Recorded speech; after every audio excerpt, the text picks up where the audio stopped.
Morning, everyone. Can folks hear me okay? Yeah, good morning. You can go ahead and, hi, I see you. You don't have to turn on your video if you don't want to, but I just want to make sure folks can hear me okay. Yeah? Hello, good morning. How you folks doing? Hanging in there? Good morning.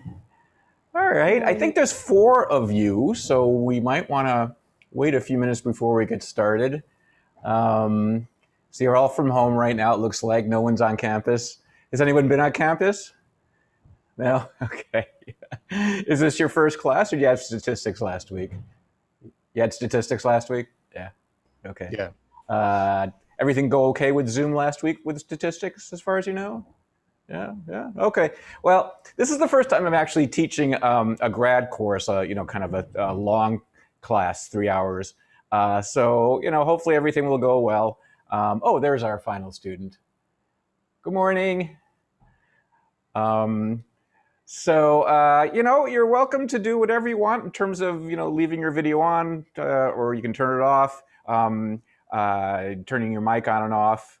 Good morning. Would you like to be known as Mac? Yeah, is that Oh yeah, yeah. Hi, hi. Yeah, morning. okay? You're okay. I actually can't. Is your mic on, Mac? Yeah, I think so. I think so. Ooh, I'm having trouble It's hearing. Other yeah, people, let me see yeah, if I can maybe it's my connect bad. to other people. Let me just make sure that that's working okay. Can Can you someone hear else me? say hello, testing? Hello, testing. Oh, that's not working. Okay, I am not hearing that. Hold on. Hello. Can hear Okay, Mac. let me talk now, please. Hello. Okay, that's working. Let me see what's going on here. Yeah, now try. Say Yeah, testing. hi. Hello. Testing. Hello. Testing. Okay, Morning. hold on just a second.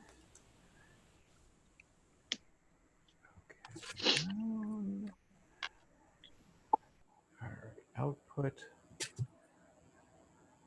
Okay, you folks still hear me okay? Yeah? Can you hear me? Shake your head. Yeah. Yep. And say hello. Hello. Hello. No, I can't hear you folks. All right, I'm going to have to, not sure what's going on here. This worked fine last class. Hmm. Let me just try setting some stuff up here. Sorry about this. So just take a second and we'll never have to worry about it again, okay? Mic, speaker, that's it. System. Okay, now say hello. Hello.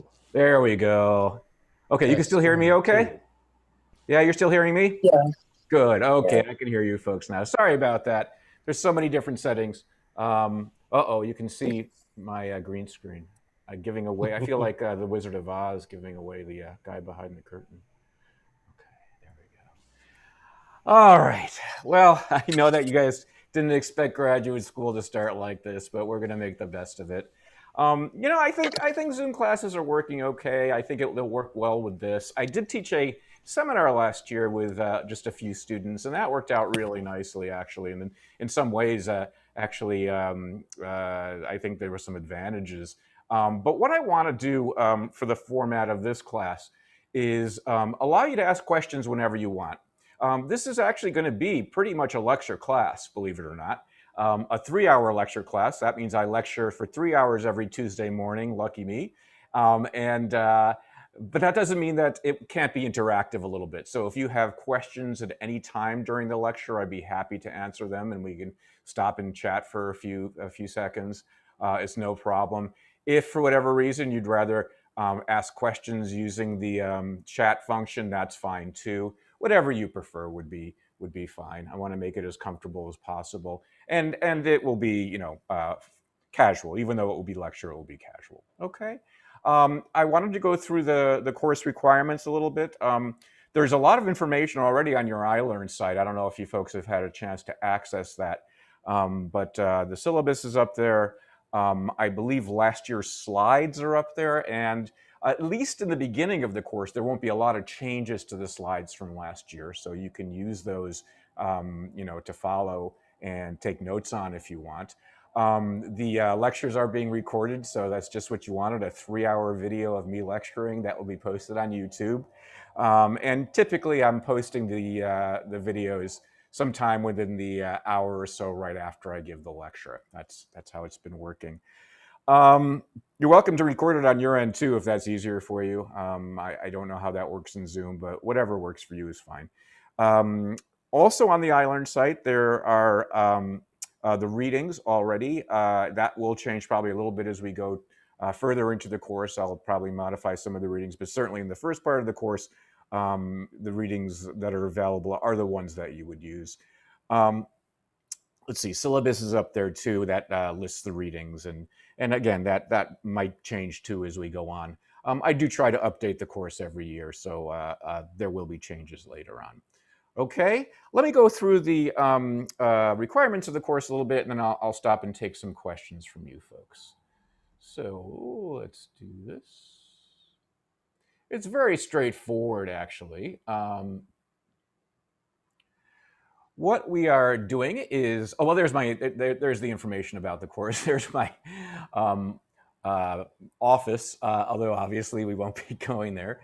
The easiest way to get hold of me is email, and then we can Zoom at any point and have a meeting that way. That seems to be working the best. Rather than holding regular office hours, I prefer to do it by appointment. And so anytime, just give me an email and we'll connect by Zoom. The requirements for the course are very straightforward. There is a midterm, a final, and a take-home essay. The midterm that's probably a 3-hour exam, as is the final, and they are both worth 40% of your grade, and then the take-home final is worth 20% of your grade. So the idea about the take-home final, basically, the take-home final is a single question that you'll be writing an open book answer on that will be between 3 and 5 pages long. Typically, people get very close to full credit on that, and so I like to think of that as a nice way of kind of boosting your grade if you're not happy with how you did on the midterm, for example. But the midterm will take place probably during week 6, and the final and take home will be due during finals week. We'll talk more about that as we come upon it, but we are required to get our final grades in a little earlier this quarter, so just to kind of, I don't know if other teachers have told you that yet, but we have to kind of push things a little bit more this finals week, but we can talk about that later. The 2 exams will be take home in the sense that you will be doing it on your own time through a timed, I think what we'll do, the way I've been doing this for years is just basically emailing you the exam, and then we work on the honor system where you take the exam within a 3-hour period as a closed book exam. Both those exams, the midterm and final, will be closed book, and we've worked on the honor system, and for the most part, that's worked out fine. I don't anticipate any other problems. We'll talk about what the honor system means and all that as we approach the midterm. But I was thinking maybe I should post it on the iLearn exam section and make sure it's timed and all that stuff. And you folks are adults. I don't think we need to do that. I'll just email it to you, and then you'll have probably a 5-6 day period when you can take the exam during any 4-hour block you'd like. So if you want to wait to the very last day before it's due to hand back to me, then you can take the exam during that 4-hour block at your convenience. Whatever works best for you. I know you'll have other exams, so I want to make sure you have a degree of flexibility that allows you to do the studying you need to do and allows you to fit your other exams in. Okay, the exams are a combination of short answer, medium answer, and long answer. And I'll give you some examples of the sort of questions I ask that kind of fit in those different categories. It is a long exam. It is very comprehensive. The questions are derived largely from lecture, but there are questions that are going to be coming from the readings that I will not have a chance to cover in lecture. So there's a lot of reading, and I will tell you what to emphasize for your studying as the exams approach. Okay. I don't think there's anything else I need to tell you, but let me take a couple of seconds here and answer questions about the exam or about the course in general. Any questions? Will there be any textbooks we need to buy or acquire? Could you say that again, Michael? Oh, sorry. Will there need to be any textbooks we're going to need to get somehow? No. I've taken the liberty of Xeroxing lots of stuff or downloading lots of PDFs. No textbook. Textbooks have gotten kind of crazy, and you won't be reading any textbook in it even close to its entirety. So I didn't want to make you have to pay for that. So I won't even ask you to buy my book. Other questions? Yeah, I have one. One of the readings for week 1, I was going through the PDF and it said there were 14 pages, but I could actually only access 2 of them. Okay.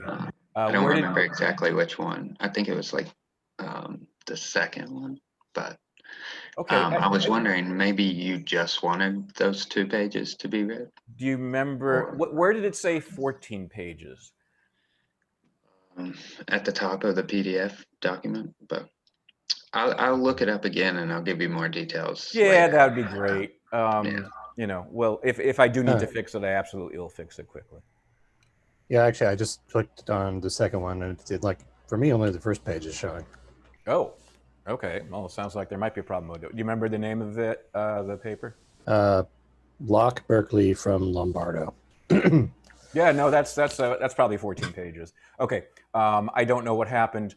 Sometime in the transfer from last year's course to this year's course, in iLearn, things get messed up. It's very easy for me to re-upload that. I will take a note of that, and okay, I don't have a pen here. I'll remember that. I'll remember to re-upload it. We probably will get to Locke and Berkeley today. Hopefully, we'll have time. So it is probably something you want to read. If I don't make that change, if I don't fix it by, say, Friday, let me know. I'll certainly put it up. Okay. Did you download the entire PDF? Because all of the readings downloaded and opened for me, and I can see all of it. Okay, that's a good question. So have you folks just looked at the PDF in iLearn, or did you try to download it? It seems like if you open it on iLearn, it doesn't actually display the whole thing, but I just downloaded it, and it does seem to be working. So. Good. I have no idea what's up with iLearn. I don't know if you folks have used iLearn very much at your old institutions. I know Hunter has, right? But iLearn kind of sucks between you and me. And the campus is slowly but certainly going to be shifting to Canvas, which has its own quirks, but iLearn is really rusty. It's been kind of the same for a very, very long time, and it does have these quirks. They haven't done a good job with keeping it up, so the university is changing. So you might have to fiddle with iLearn a few times, and that sounds like one of them. So I don't need to fix that paper, it sounds like, right? Yeah, I honestly, I just got it elsewhere. So, Oh, okay. Really? but, Really? That's kind of an obscure. So you got the whole book or something, or just that chapter somewhere else? I just Google Scholared it and got Okay. it through the VPN from the school. So it's Okay. probably something you uploaded already. So. Oh, I see. So you got it from me from another time or something like that. That's fine. I don't have a problem with that. As somebody who's written, lots of papers and chapters and books, at this point, if anyone even looks at what I've written, I'm happy. So go ahead and download it and steal it and run with it. I don't think it's a terrible thing. If you're making a profit, if you're going to sell it, if you're thinking of selling that paper on eBay, then we have an issue. I'm kidding. Anyway, okay. Other questions about the course requirements or anything like that? No? Feel free to ask. I'm sure as the exams come up, you'll have some questions, but that's no problem. Okay. Then is everything working? Yep, we're still recording, we're sharing, okay. Then let me start talking about the material of the course. So this is the first of your 203 series. And you probably know there are 3 courses in this series. And what we like to do generally is divide the material up so it covers, a nice kind of breadth of cognitive psychology and cognitive neuroscience. And other people teach this 203A course. Aaron teaches it sometime, and he teaches a very different course from me. But in general, 203 is used to cover perception and also cover, well, neuroscience to some degree, to the degree that perception is interfaces with neuroscience. But also, I think Aaron does the same thing. Certainly, I emphasize going through theory and introducing you to theory and how it dovetails both with cognitive psychology and cognitive neuroscience and philosophy to some degree. And so, there are lots of little factoids you'll be learning about perception, and you'll start off by learning about the history of perception. But in some ways, there's a kind of a bigger goal here, and that's to help you understand how theory plays an important part in cognitive science, and how it has historically, and how it continues to, and what the assumptions, what we sometimes call the first principles, how they play a role in how we currently do our science. So there will be a lot of history here, but I'm always going to kind of bring the history into its modern context, so we understand some of the kind of important ramifications that still play a role in how we think of things now. I guess I can just go ahead and start talking a little bit about perception. You'll see a lot of the questions we're going to be asking about perception are actually questions you can ask about any area of cognitive science, and in some ways any area of psychology. So we're going to be addressing some big questions about psychology, and whether psychology is a special science or a more cluttered science than biology and chemistry and physics. But you'll see that perception kind of is a really nice place to ask those questions.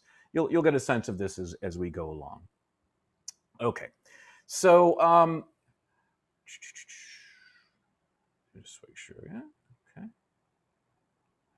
Uh-oh. All right, hold on just a second. Let's make sure everything's working here. Yeah, here we go. So we're going to start with one of my favorite quotes. And this quote comes from James Gibson. There's Gibson right there. Of course, you've heard that I'm a real fan of Gibson. You will be learning more about Gibson later on in the quarter. But I think this, even if I wasn't a fan, this is a really lovely quote to start a course like this with. And what Gibson says is that psychology is a second-rate discipline. The main reason is that it does not stand in awe of its subject matter. Psychologists have too little respect for psychology, and that's kind of a radical thing to say. I think he's trying to be a little provocative there, but I think it really kind of points out a very interesting aspect of psychology. And that is that we sometimes, as psychologists, get so kind of involved in trying to understand the mechanism, the minutia of how a mental process works, that we sometimes lose sight of the things that we should be studying, which are things like how we can interact with the world in a successful way, and kind of bringing that back to the first principles. As I say, what is the goal? What is the goal of psychology? Is it to understand mental life? Is it to understand behavior? Is it to understand, interaction that, is driven strongly by kind of social sorts of phenomena? There's lots of different ways we can motivate questions, even when we start thinking about what psychology as a science might be like. And I think that's what Gibson wants to kind of remind us, is that, let's not lose sight of the big picture here. Psychologists often do that. It's probably true in other sciences as well. But I think for psychology, because we are studying things that we're doing all the time, becoming aware of an environment as you first, walk into a new room or something like that. Being able to navigate around doorways and clutter in a room. I mean, these are things we do all the time and we don't think about because, we kind of take them for granted that we're successfully interacting in the world. But these are really miraculous things, and robotics, for better or worse, has really emphasized this, that these are difficult things to get machines to do. So how are we doing it so well? Well, those are questions for psychology. But what Gibson's suggesting is that sometimes we lose sight of the most fundamental aspects of psychology, which is how we're interacting successfully with the world. Okay. So let's talk about some big issues about psychology. And I'm going to make the argument that I think that some of these big questions are, in a way, best considered in the context of perception. So that's how I really like to think of this course. And it's one of the things I've always loved about perception, is that it really does allow us to I think, ask well-conceived questions about psychology in general, because it is the kind of level of function that deals with how we first are interacting with the world, right? So you're studying things even like memory, and certainly going beyond that to social interaction and personality and all that sexy stuff. Is great and fun, and it is certainly the sort of stuff that I know our undergraduates would much prefer to take courses in than my perception courses and all that. That's great. But for us folks that are taking this seriously and are making a career of it, I think perception really offers a great place to ask clean, well-conceived questions that ultimately will have ramifications for all those other levels of the science. So what is psychology's place in science, right? If you think about it, psychology, in fact, has a kind of unique aspect to it. And that aspect is having to do with a component that the other sciences, I don't think, have, and if they have, don't play that big a role. And that is that it includes kind of a doubled kind of, I guess, reality to it. Because when we study psychology, we can certainly study behavior and behavior on its own, but like behaviorists did, and other folks that are kind of neo-behaviorists that we'll talk about. But most psychologists want to study not just the behavior, but the mechanism behind the behavior, whether that's a neurophysiological mechanism or a cognitive mechanism. And at that point, what we're talking about is another level of inquiry. We're talking about mental life. We're talking about, how what's going on inside the system plays a critical role in how the behavior that we can see on the outside is I guess, molded. And so what we're talking about here is a level that's sometimes discussed by philosophers as the level of mental ease.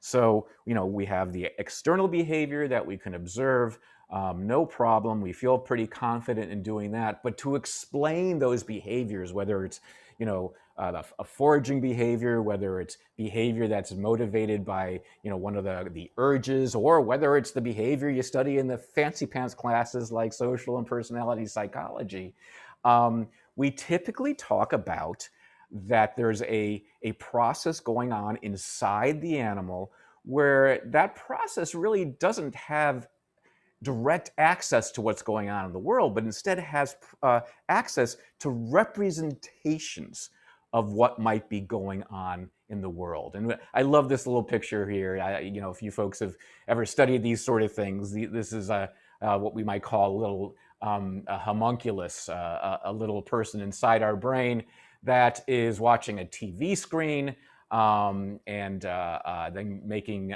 kind of controlling levers, that sort of thing. And we'll talk about the homunculus in just a few minutes in some detail, so don't worry about that term right now. But the idea is that there's something going on inside our mind that doesn't have access to, direct access at least, to the world, and the process is working like this. It's not a little person, hopefully, but it is a process that takes the place of the little person. And what that does then, it kind of gives the science of psychology two levels of inquiry, kind of the physical sort of, manifestations of what's going on, but also the mental. Like there's something else that, whether we say that this is what's associated with our awareness, this is what's associated with how we impart our free will to our behavior. We are talking about another level. So this is sometimes, for those folks who've studied this sort of thing, the ghost in the machine, the kind of, idea that there's something else besides what can be measured physically if we're going to try to understand how psychology works. So these are big questions. These are really big questions. These are questions, as I said, not only for perception, these are questions for all of cognitive science and psychology. And what we're talking about here is representation, really. So the mind is generally thought about as working on representations of the world.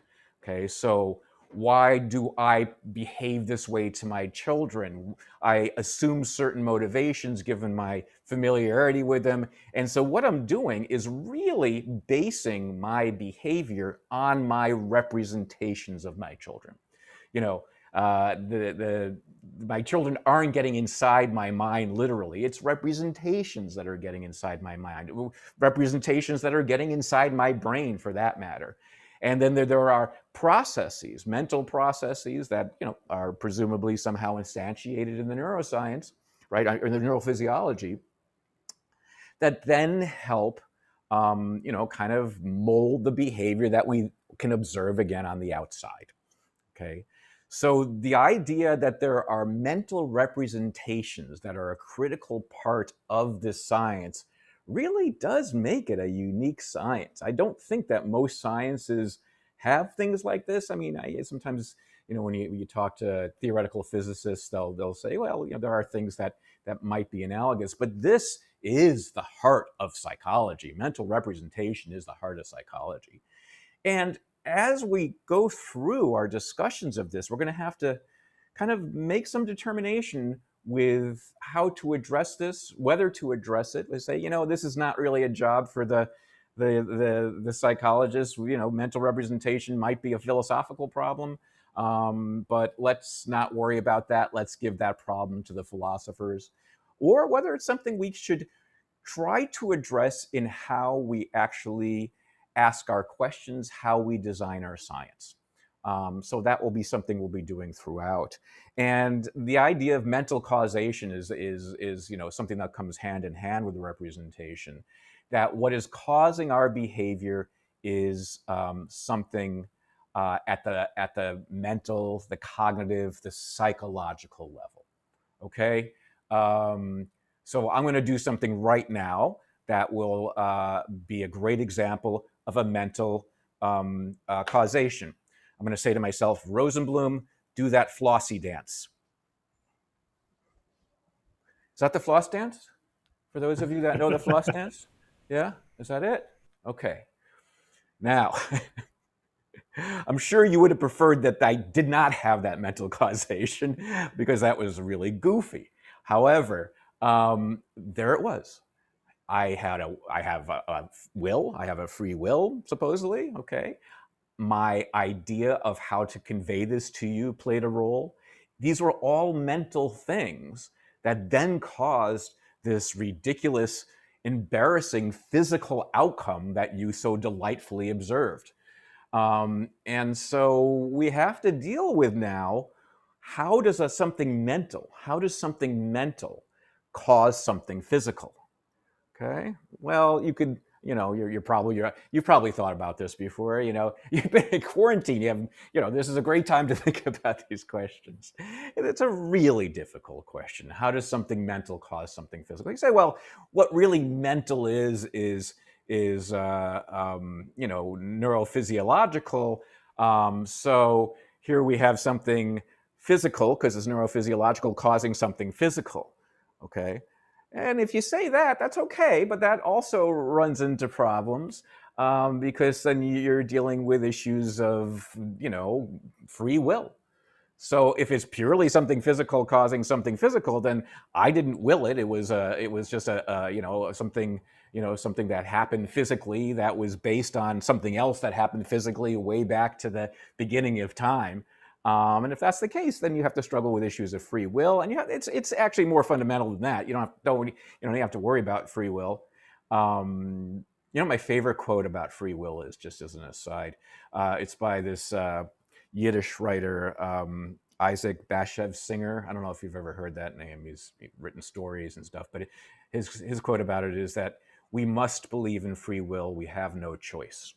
And I think it's kind of a very beautiful kind of way of kind of pointing out that it is, you know, it is something that plays an absolute critical role in, you know, our understanding of intention and motivation. And of course, you know, we arrest people because we believe they've made choices that led them to come to a crime. But it is, you know, it is something that when you really kind of push the philosophy of it, you know, kind of leads to some interesting possible conclusions. But, you know, what we're dealing with here is if we believe that there is a mental life, that it plays a role in how it is shaping our behavior, then we've got this issue of mental causation and how something psychological, how something mental, how a cognitive process, and these are all terms that have to do with this kind of extra level that psychology has.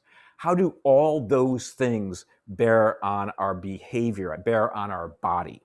And so that's kind of the mind body sort of relation that we're going to be addressing here. If we're going to give some sort of causal power to thinking, causal power to even something as fundamental as mental process, how are we going to say that is interfacing with something physical? What is this sort of language? You know, how here's a, you know, Rosenblum has an idea to do a little dance.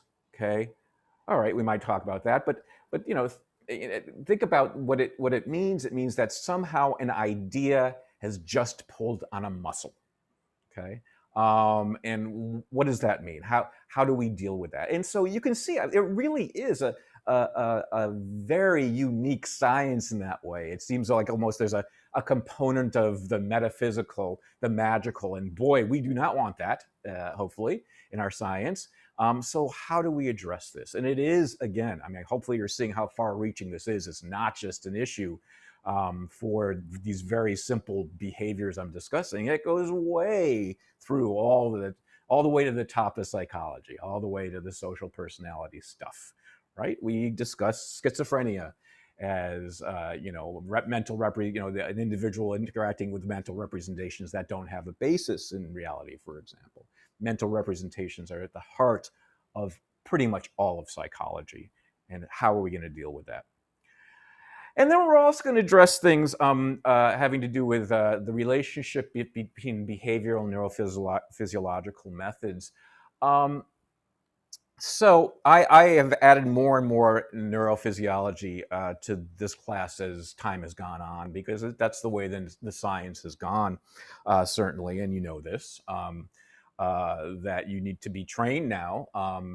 You know, I can just tell you a little bit about the history. I've been doing this for way too long. When I came out of graduate school, I had no background in I took a number of neurophysiology classes, but I had no training in any research that was neurophysiological. I mean, back then, you know, you were either in a behavioral lab, meaning that it, you know, a lab that studied, you know, perceptual behavior in the laboratory, that sort of thing, or you were working with, you know, mice and rats, basically. But then as the imaging kind of techniques became more available and you know, people kind of refined how they were working them into their work, you know, we all had to kind of bone up on this stuff. And even if I've done some neurophysiology myself, you know, through EEG and that stuff, not in my lab, but I've collaborated with people. However, what was I going to say? Yeah, it wasn't that long ago where we could have our students graduate from the program and then go out and get postdocs where they then would learn the neurophysiological methods of imaging and that sort of stuff. Now, so I say 10 years ago, that worked fine. You don't get a neurophysiological background in Rosenblum's lab, you go out and you get a postdoc in it, and then you're ready. Okay, you can't do that anymore. Now our students have to have a background. I'm telling you this kind of as a suggestion for your own training. Even if you're in a lab that's not doing neurophysiology, you should probably do some collaborating with other people in the department that are. Other people, because if you're planning on going out and getting a postdoc, most postdocs in cognitive science do require some background in that. So it's become clearly such an important part of cognition, which is great. I think for the most part, it's been a positive shift.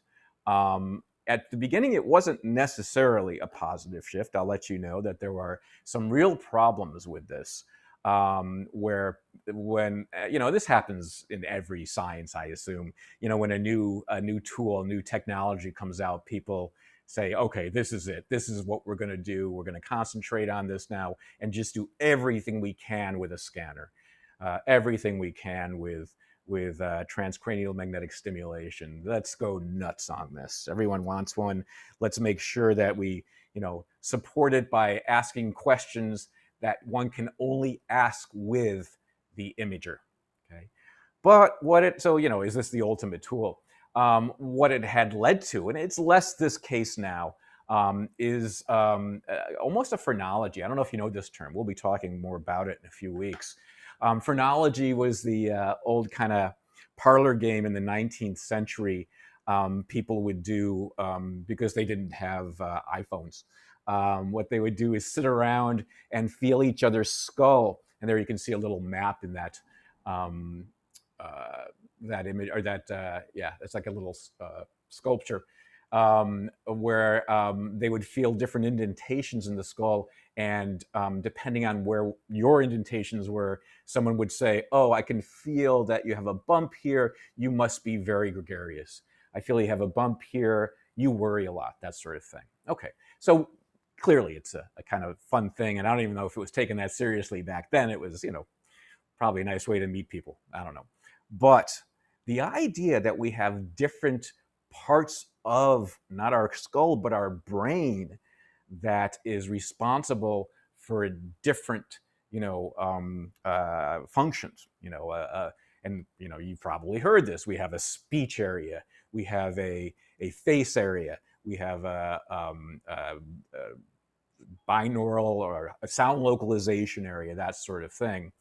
That kind of dragged the science down for a while. So people would just do MRI research, playing sounds for people, showing them faces, and then seeing what part lit up and saying, okay, there's the face area, there's the sound localization area, there's the color area, publish. And it caused problems because I think it kind of forced a conception of the brain that is very, very narrow. Okay. That has changed. I think we've become more mature about our use of imaging, and now know that we have to think very carefully about what a behavior is comprised of, in order to really ask the right questions about the brain. Let me just give you a very, very fundamental example, a very simple example of this. I've done research in face perception for years, and none of it was imaging. But one thing my lab is concentrated on is how we use facial information based on movement.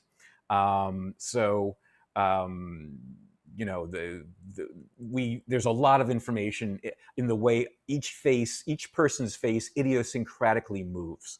And so we've used dynamic video stimuli in our lab forever. That wasn't always the case. A majority of face research, say up to about 10, 15 years ago, was done with photographs of faces, including all of the neuroscience. Okay.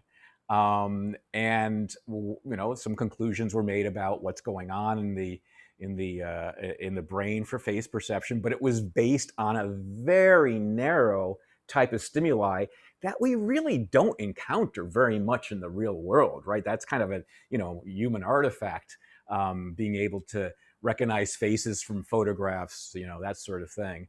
And so it wasn't until people started considering what all goes into face perception that before we could kind of start asking the right questions about the brain.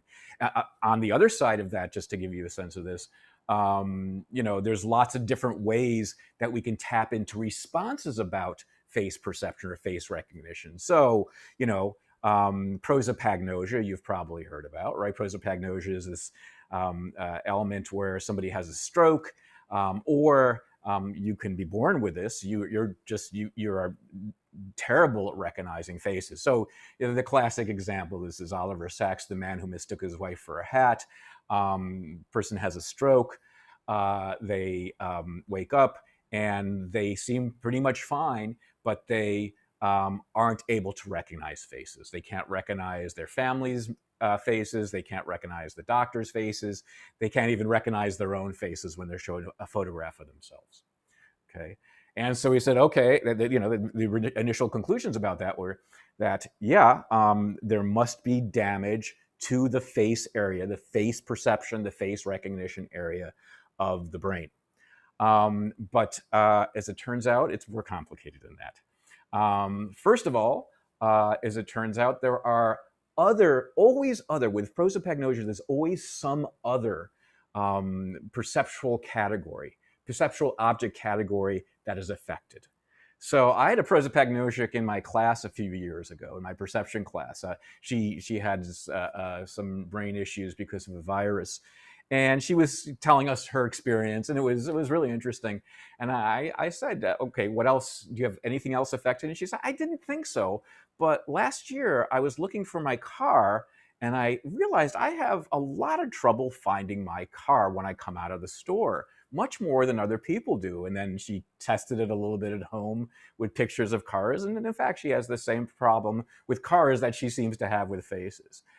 And in addition to that, there's a lot of research suggesting now that there is kind of covert recognition of faces that's going on with these individuals. Okay, so in other words, you might not get a prosopagnosic to explicitly say, "Oh, that's a face of George Clooney."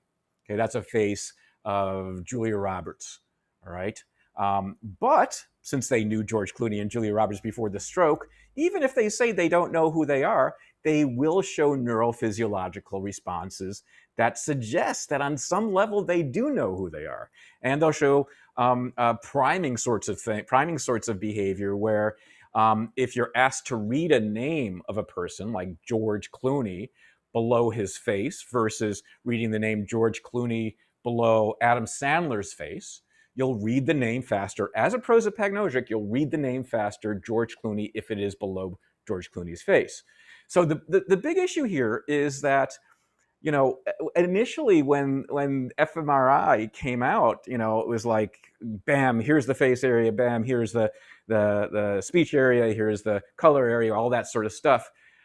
And it was kind of a devaluing of understanding what these functions truly were. Face perception, face recognition involves a lot more than looking at photographs of faces and naming who that person is, right? Movement plays a big role.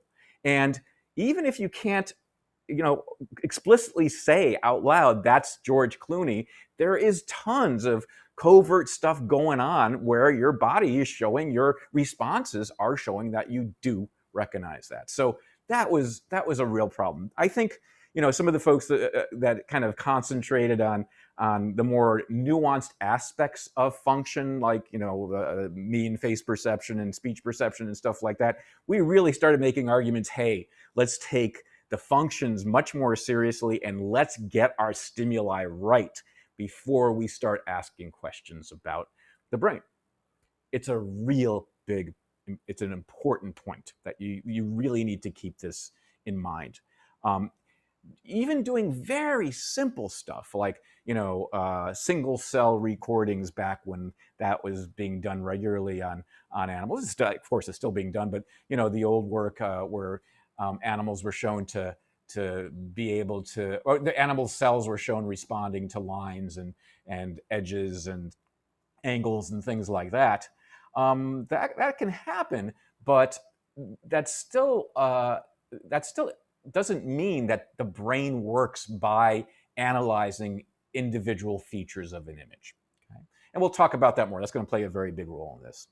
And then we need to talk about this a little bit, neurophysiological causation. And that's going to, of course, deal with this issue. Can we how do we talk about something that goes on in the brain, something that goes on in the neurophysiology and causes a behavior? How can we talk about that in a sensible fashion that doesn't kind of make the other sciences think we're kind of loopy and doesn't make philosophers think that we're not very thorough? We've got to be very careful about this. Do we want to say that the brain causes a behavior, the brain causes us to remember, the brain, causes us to do the flossy dance? Or do we want to talk about correspondence? These are all really big issues. And of course, not just for perception, but for all of cognitive science and psychology. Even if we don't want to think about this, these are things that you will think about in this course, hopefully. All right. Oh, and then I wanted to introduce you to a new friend. This is Duflagia. Is it Duflugia? Duflugia. I actually have never heard anyone say that word out loud. I've just read it many times. Duflugia? Yeah, maybe. And I think this is something else we need to consider, and that's the importance of neurophysiology. So is a complicated neurophysiology required for what we would consider motivated behaviors? Okay, is what we're seeing in motivation, in complicated sort of I guess manipulative sort of behaviors, is a neurophysiology important? And I'd like to kind of pose that question by considering Duflugia, who is a single-celled organism. You see them right there on the right.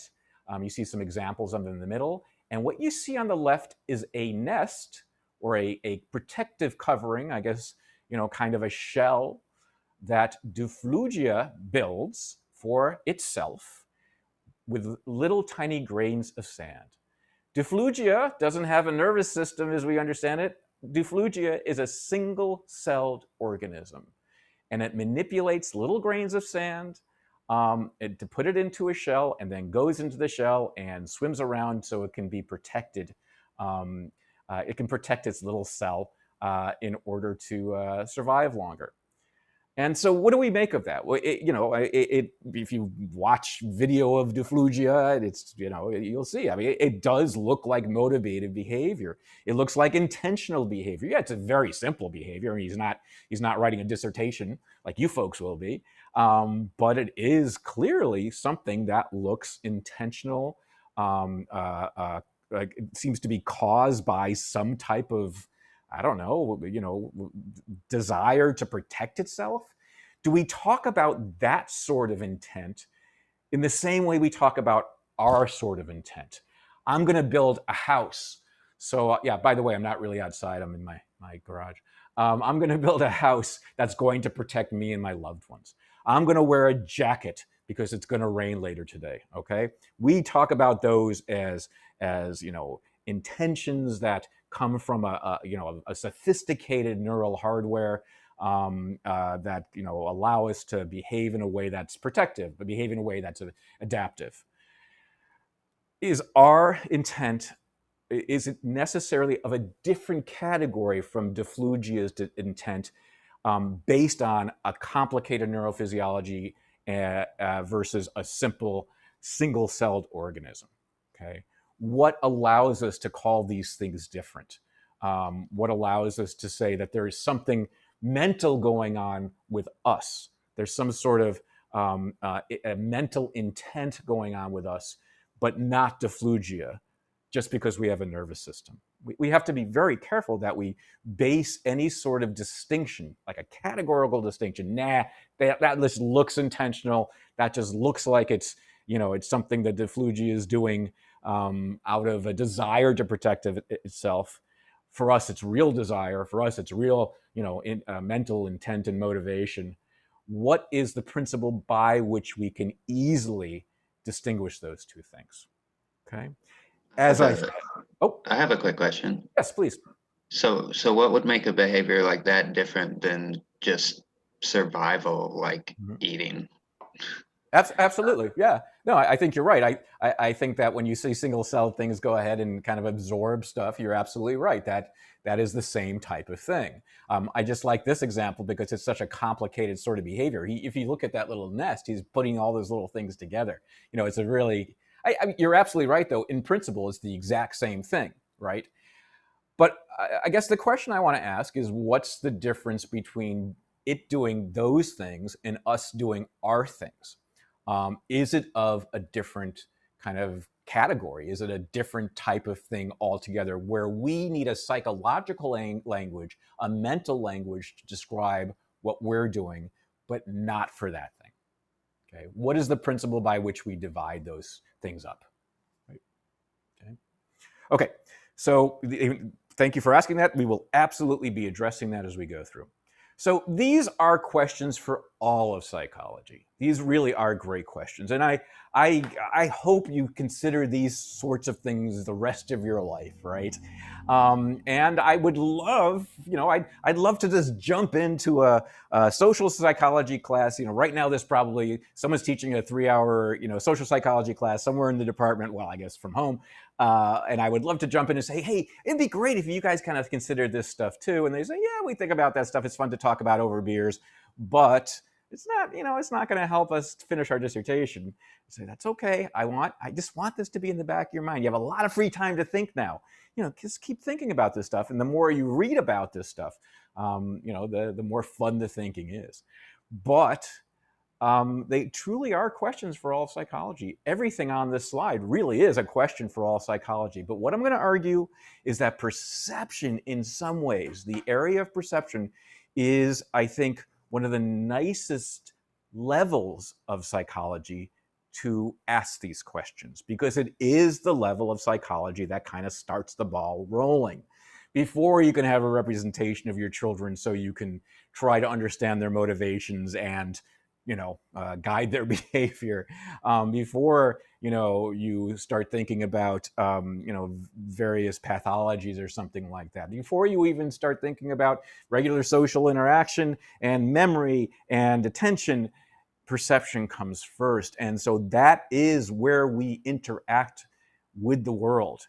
And in that way, it really does provide a nice forum for us to kind of push our questions to go to the most fundamental types of questions we can derive. And that's why it's such a fun class to teach in a lot of ways, because we're going to talk about perception. You're going to learn about the history of perception, and I'm assuming you guys have had neurophysiology.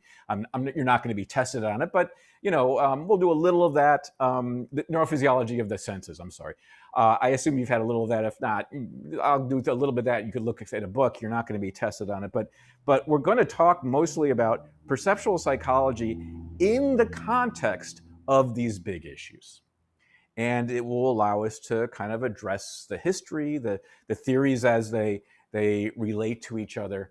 And I think that makes perception a really kind of fun place to ask these questions. It is one of the reasons I fell in love with perception, I have to say. So I'll just tell you very quickly about my background. My dad and mom both worked with sensory impaired individuals. So my dad worked with the blind and my mom worked with the deaf. They were social workers, old school social workers. In the old days, social workers didn't really do therapy. They helped people find services. And that's my dad ran an agency for the blind. My mom worked with deaf children and their parents to help them find services, to help them learn, sign language, that sort of stuff. And I used to go, visit them at work, and especially my dad's office, they had all these amazing devices and processes by which they would teach the sensory impaired folks, the blind folks, to navigate the world. And I just happen to have these here because I'm teaching another course in perception to undergraduates. So learning that the bottom of a white cane has this specialized design tip, so it makes a really loud click sound when it hits the ground, and learning that is actually, whether the blind person is aware of it or not, helpful for echolocation. So you might have learned this somewhere along the way, that humans echolocate too. Not as well, obviously, as bats, but the blind can get very good at it. I have a friend who mountain bikes and leads hiking expeditions by clicking with his mouth. And so I learned that when I was really young, that the blind can sometimes use echolocation, and probably are using more than they realize. And they use the bottom of the cane to create a sound that goes out to the world that comes back. So you're very lucky that I've got all these great props around. I actually remember seeing this when I was really young and thinking, oh, this is amazing. So this is a softball that I don't know what this. I guess this is the company. Let me hide it. You see what it is. Anyway, this is a softball that allows blind intramural teams to play softball with each other. And the rules are very different, but the way it works, how do you do it if you're blind? Well, that's how you do it. And I remember seeing blind beeping footballs, beeping soccer balls. The blind can play tennis by hollowing out a tennis ball and putting like little ball bearings, or sometimes called shot, into that, and they are able to have teams and leagues and all that sort of stuff. So I used to go to my parents' offices and learn all these amazing things. I learned about visual speech then with the deaf and all that sort of thing. And so that got me into perception. I thought that this is amazing. This kind of compensation for sensory loss is cool, and I do a lot of research now on kind of behavioral plasticity and compensation, that sort of thing. I was also a musician growing up, and kind of still am as a hobbyist, and so I was always interested in sound. And so that probably got me into perception.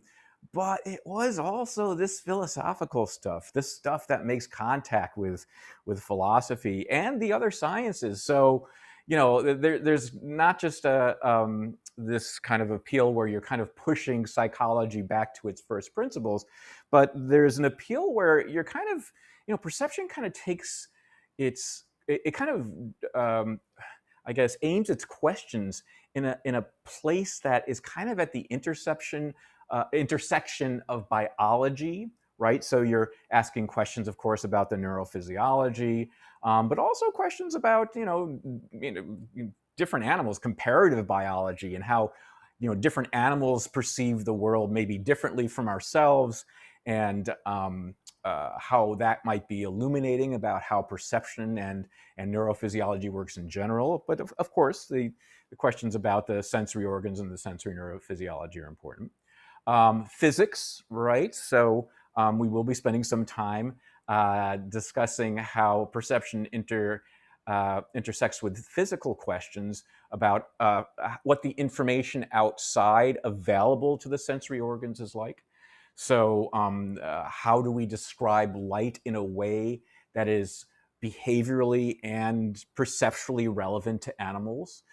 Do we go with the strict kind of physicist description of light, or are there other objective, rigorous descriptions of information in light that might allow us to understand perception better? And then, of course, we've talked about philosophy, right? That we'll be asking questions again and again about these issues of mind-body relation, and mental ease, and what the implications of mental representation are. And so that's that.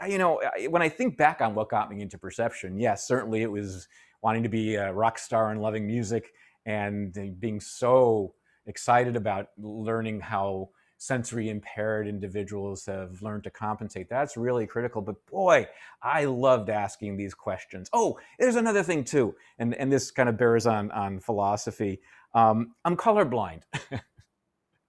So You'd be surprised at how many colorblind people are in the field of perception. I'm not completely colorblind. I'm red-green colorblind, but when I was a kid, I would not only get questions, "Oh yeah, what color is my shirt, Larry?" Hee hee hee, that sort of stuff, right? Everyone would make fun of me, and it was kind of charming for about a day. But it really, kind of draws. Well, what does that mean that Rosenblum doesn't see something as the same color as everybody else? And does anybody see anything the same as anybody else? All these sorts of things. And, you can imagine back in the 70s, we'd talk about these things a lot in dorm rooms, all that sort of stuff. And that kind of, it kind of got me into it too, kind of pushed me more to studying perception when I was in college. So that's why I love perception. And I want to convey that to you in this class as well. Okay. Yes.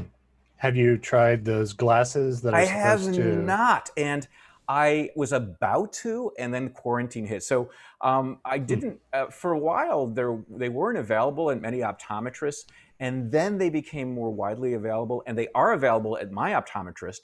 And I was going to go stop in, but then quarantine hit. Are you colorblind? Do you know anything about this? My uncle he actually died a few years ago, but he was reading about him. He's like, "Oh, I'm so excited," and unfortunately, he passed away. Oh, he didn't get a chance to do it. He didn't get a chance to try him. Well, I've seen videos online, and it's one of these things where people kind of, break down. They put on the glasses. They've been colorblind, of course, all their life. They put on their glasses, and they see, I guess, I don't know, orange, real orange for the first time in their life, and they start crying. I don't know. Maybe I would have that experience. It's so hard to know. I mean, I don't know. I should try it. I'd be very curious to try it. They're very expensive still. I don't think they're really for most folks. Maybe I can get a grant for it or something. It's a very good question. All right. So, sorry. yes, please. Yeah, sorry, I have a problem here. A question here. So it's like I'm thinking of the validity of the perceptual problems here. Yes. Because for me, if we thinking of perception in a psychological context, and based on the questions you've raised in the previous page of the slides, like for example, the mental causation or the neurophysiological causation problem. I mean, they're based on behaviors, right? Like, what is the relationship between our mental processes and behaviors, right? Mm-hmm. So, but what is the perceptual behavior here? What is the perceptual behavior? What is the mind-body relationship? Or sure. I understand what you're saying. So what does it mean to have a perceptual behavior, right? Is that what you're saying? So, you can observe. We'll talk about that. And it's a great question. We'll talk about that in some real detail. But you can talk about perceptual behavior as being the behavior that's manifest in the laboratory. That face is prettier than that face, that sort of thing. Although I think it's probably better to talk. Go ahead. I'm not talking about that kind of thing. I think, for the measurement of perception, it's not like measuring perception itself, right? It's like measuring our report. It's just our report, right? Right. The perception is something something cannot be directly measured, right? It's just a theory. Absolutely, but it can be directly experienced, right? At least we think it can be. We believe it can be. No, you don't think so? Okay, we'll talk about that. It's a great question. It's a really important question. So we have an experience of light, as we turn on a light. Do we call that experience of perceptual behavior? It really comes down to semantics. You don't have to talk about it. But we do talk about something physical, a light out in the world, affecting either something neurophysiological that has an experiential correlate, I see the light on, or just an experience. I turn on a physical light, I have a mental experience of that light. That is, in fact, a jump across levels, right? It's a jump between physical and psychological, okay? Concrete and mental. And so, yeah, I mean, you're right. You can't directly, measure that like you can measure a movement or something like that of the body. But we do have a very real I guess, experience of having mental outcomes from physical causes.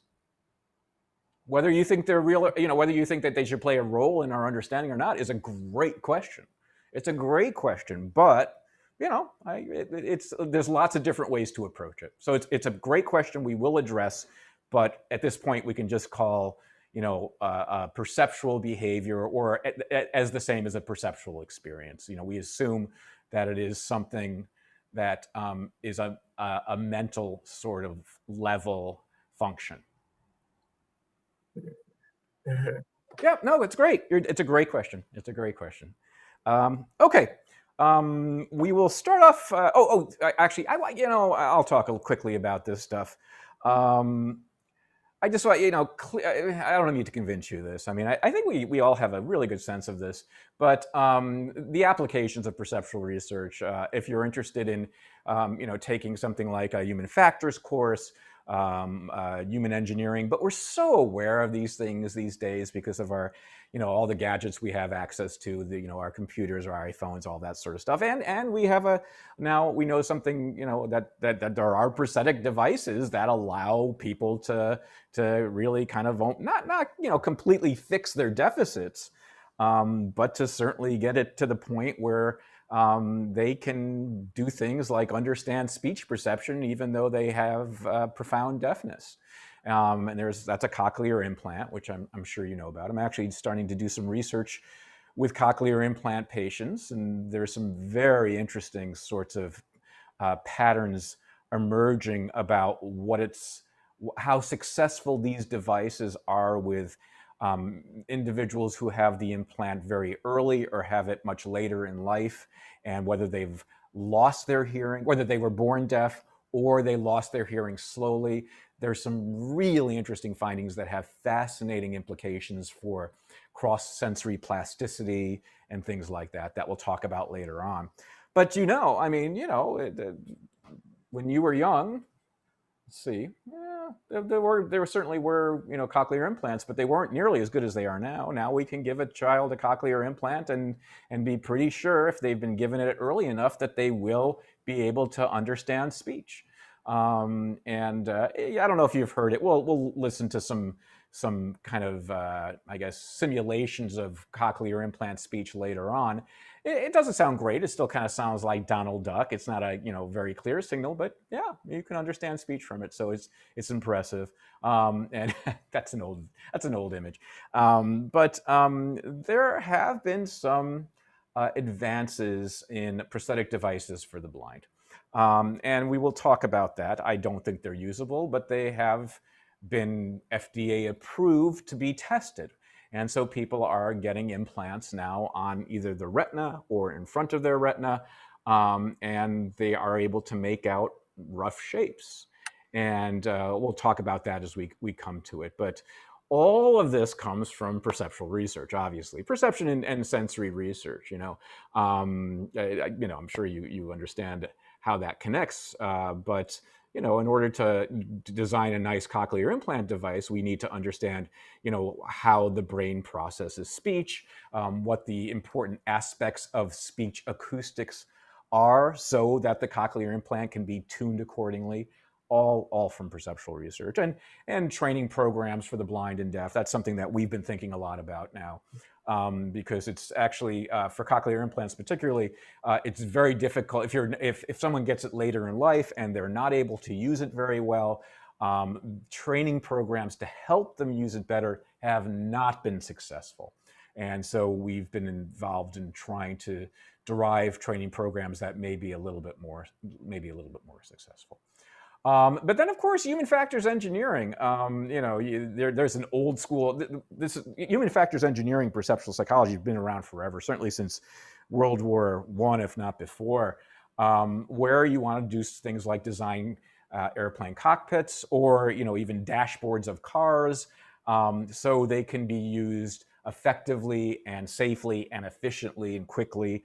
And perceptual research plays, a very, very important role there. And we've had graduates get their PhDs and go on to human engineering sort of jobs. and love it. They think it's a they make a lot more money than me, where they will help, for example, the Department of Motor Vehicles design roads and road signs and things like that in a way that is perceptually sensible. And there's lots of things that can be done with a background in perceptual psychology along these lines. In the old days, a lot of my colleagues, I got trained in a speech lab. If they didn't go out to academia like I did, they would go to Bell Labs or they go to Microsoft and work on speech recognition devices and that sort of thing. And they still do that. They still hire people with perceptual backgrounds. I have a friend who's a linguist and is working on Watson, the IBM kind of supercomputer, trying to kind of refine its language skills and that sort of thing. It's great. Also, things like designing machines that can actually perceive. That's virtual reality, by the way, of course. But robotics, one of my old favorite robots. But teleoperation. So this is used all the time now.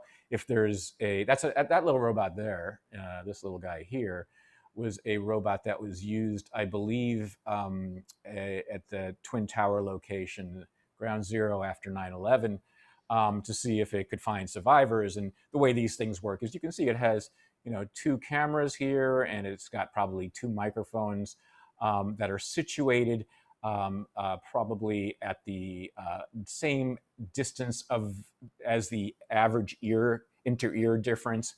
And somebody's in a truck down the street, wearing headphones, wearing something probably much more sophisticated than this on their eyes, and directing the robot remotely by having information from its binocular cameras. They're going to be able to see better in 3D that way, and having also sound input from two microphones, so they go into each of the ears. So if in fact there's a noise heard, if they hear a voice or something as the robot's going through the debris, the teleoperator will hear it's coming from this side because it's reaching this ear before that ear. So all this stuff is designed based on what we know from perception research. Of course, virtual reality. Oh, I don't know why all that came up at once. All right. And speech recognition, which is something I've followed forever. And it's been kind of exciting to see the development of speech recognition devices. And even, I see changes monthly almost, or certainly maybe not monthly, but every 6 months. So you see that Siri can do things a little better than it did the last 6 months. And probably that's every time an update in an operating system comes out. When Siri first came out, it was really fun to play with. And my kids were very young at that point when Siri was first released on the iPhone. And they thought it was hysterical because I'd get it to say, I'd say something and it would sometimes misinterpret it, and they would all laugh. It didn't do a great job in the very beginning. But I would then hand it to my kids to try, and Siri with kids' voices back then was just terrible. I mean, yeah, it would make funny mistakes, but sometimes it wouldn't even register with children's voices, because children's voices are harder for these kind of speech recognition algorithms to work with. And even women's voices at the time were difficult for these things to do. And now it does much better with kids' voices, and of course it works fine with women's voices, fine to the degree it does. But probably it still makes mistakes. I don't text really with my thumbs. All the text I do is, a lot of old people don't use their thumbs. I don't know if you're aware of this. A lot of us use Siri to dictate texts. And if I'm doing it in my car, I'll say, "Hey Siri, take it, send a text," and it will do that. But just being in a car and even having the air vents on really degrades Siri's ability to recognize speech, terribly. I don't know if you've noticed this. If it's windy out, you know what I did? I said, "Siri," I said, "Hey Siri," and "Hey Siri" started going on my phone right now. So I won't show you. But anyway, so Siri's awake and knows that I'm thinking about it. But boy, you have any sort of background sound at all, it still doesn't do great. And it's taken so long. People have been working on that problem since the 1950s. And yes, it's impressive now that it can do as much as it can, but it's still not as good as we are. And why is that the case? Well, we're actually going to address that specific question because it's in my area of research. We're going to address that specific question directly in a few weeks. I think you'll find that really interesting. We're also going to see how these speech recognition devices work. What type of algorithms they'll use, and kind of how it kind of crunches the big data and learns from its experience and all that sort of thing. And we're going to do that throughout. We're going to look to see how roboticists, how computer scientists, engineers have devised solutions to solve I guess artificial perceptual problems, or perceptual problems for artificial agents, whether it's a computer or a speech recognition device, a robot. What type of solutions have engineers come up with? Because in theory, if an engineer is coming up with a solution to solve a perceptual problem for its robot, maybe the brain works like that. And we can take cues. I think that, if nothing else, we can kind of take rationales, ways of thinking about the engineer's solution to understand potentially how the brain works, how perception in humans and animals work. But we have to be very careful because it is, as we'll see very quickly, it is often the case that you can solve, I have in quotes, solve a perceptual problem of a very narrow type and not come close to the way nature's strategy works in animals. Okay, so just because the engineer has a solution, just because we can solve a problem of visual recognition in a computer, doesn't mean that's how visual recognition works in an animal. But it does motivate good questions, and I love good questions. I mean, that's what I'm after always. It's one thing. It's so hard for me to impress this on undergrad. You folks are sophisticated, you know this, but when undergraduates take a course like this, they really just kind of want to memorize facts. How does the eye work? How does the ear work? And how does the brain work? And, who knows? And in some ways, I really am less concerned about them understanding, though, or trying to have facts on that sort of thing, than to really know how to form good questions. And in some ways, that's what being in graduate school and actually being a professor for 30 years is like. You have to learn how to form good questions. And what do I mean by good questions? I mean questions that really kind of step back and don't make assumptions. Okay? So rather than asking a question, I'm just giving maybe an old school example here a little bit. Okay? How does the computer of the brain process information? That might be a question we might want to ask about visual perception, for example. How does the brain's computer process information? Okay, that's a kind of a nice, fun question, but it makes a lot of assumptions. It makes assumptions about a metaphor, a computer, okay, that the brain is somehow instantiating, that the brain, because it seems to have some characteristics that might be computational, that neurons can be conceived as being on-off switches and stuff like that. That's kind of a way of going about it, but it's not the only way of going about it. And in fact, I would say that's not a good enough question. In fact, that's not a stupid enough question. And I love stupid questions. So for example, how do we perceive as a question that we'll be asking throughout the quarter? But I'm going to say that may not be the best question to ask at first, okay? It's not stupid enough. And maybe I tell the students this, and tell the undergraduates this. That's an old picture of me. Ah, God, I had hair. All right, anyway.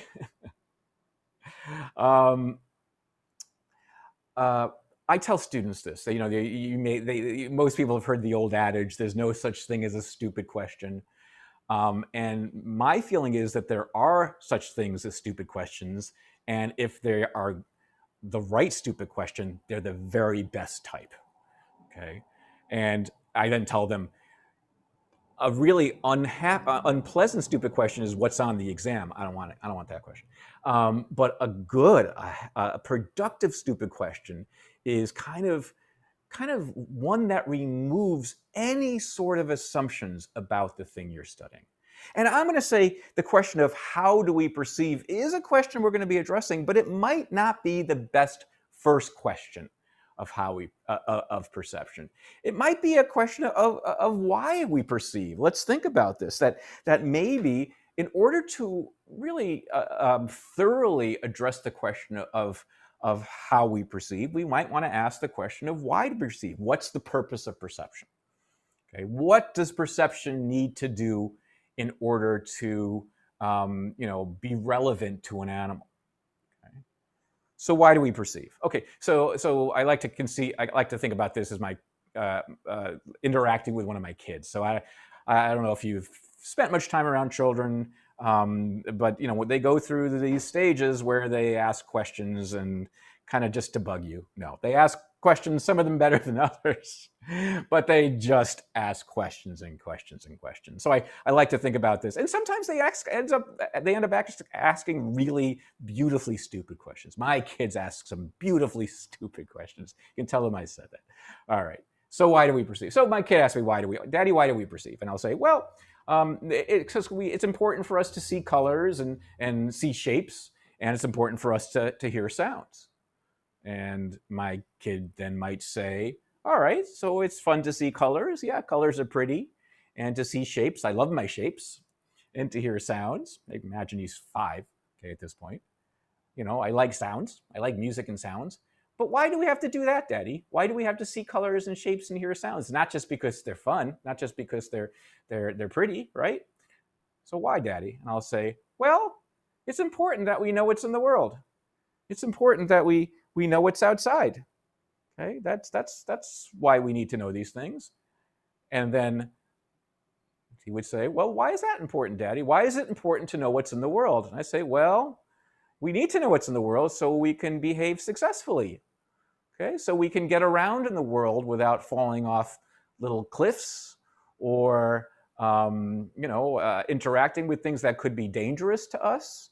Even just walking down a corridor or something like that. We need to behave successfully relative to the things that are out in the world. Perception must support successful behavior.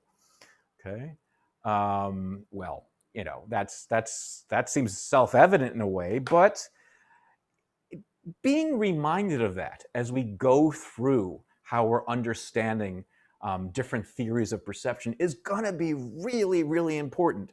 We have to keep our eye on the prize here, that we're trying to go for what we are going to need to do in order to understand perception as it supports our safety, as it supports our success in interacting with the world, as it supports our longevity, so we can make more little nerdy scientists and all that sort of stuff. Okay. All right. Another question that's just as legitimate, I think, as an alternative to how we perceive, or one that can come before how we perceive, is what do we perceive? And imagine now me interacting with my kid in the same way. So, Daddy, what do we perceive in the world? And I could easily say colors, shapes, and sounds. And he might say, well, how come that's important for us to perceive? And well, it's important for us to recognize objects. It's important for us to know what's out there. And again, Daddy, why is that important? Why is it important for us to know that we're seeing a very beautiful Chihuahua wearing beads, pearls? Well, again, we need to know what's out there so we can behave successfully with objects. We need to know what is out there so we can behave towards objects. It's not enough to know that this chair is made up of certain shapes. We need to know it is a chair, and maybe even more importantly than categorizing it as a chair, we need to know what it allows us to do.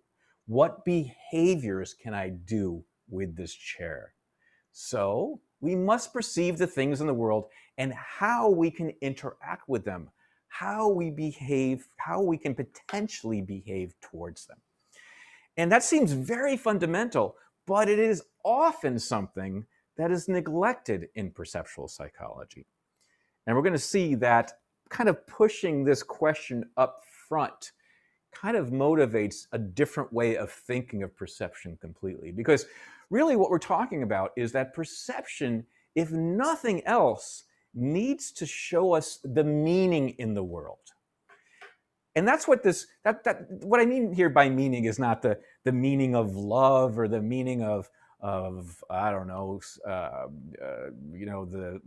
the food chain or something like that. What I mean here is something very fundamental.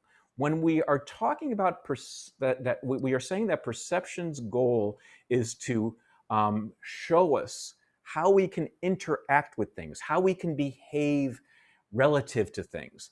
That's meaning. Okay, a chair is not just a chair. A chair is something that means we can sit on it.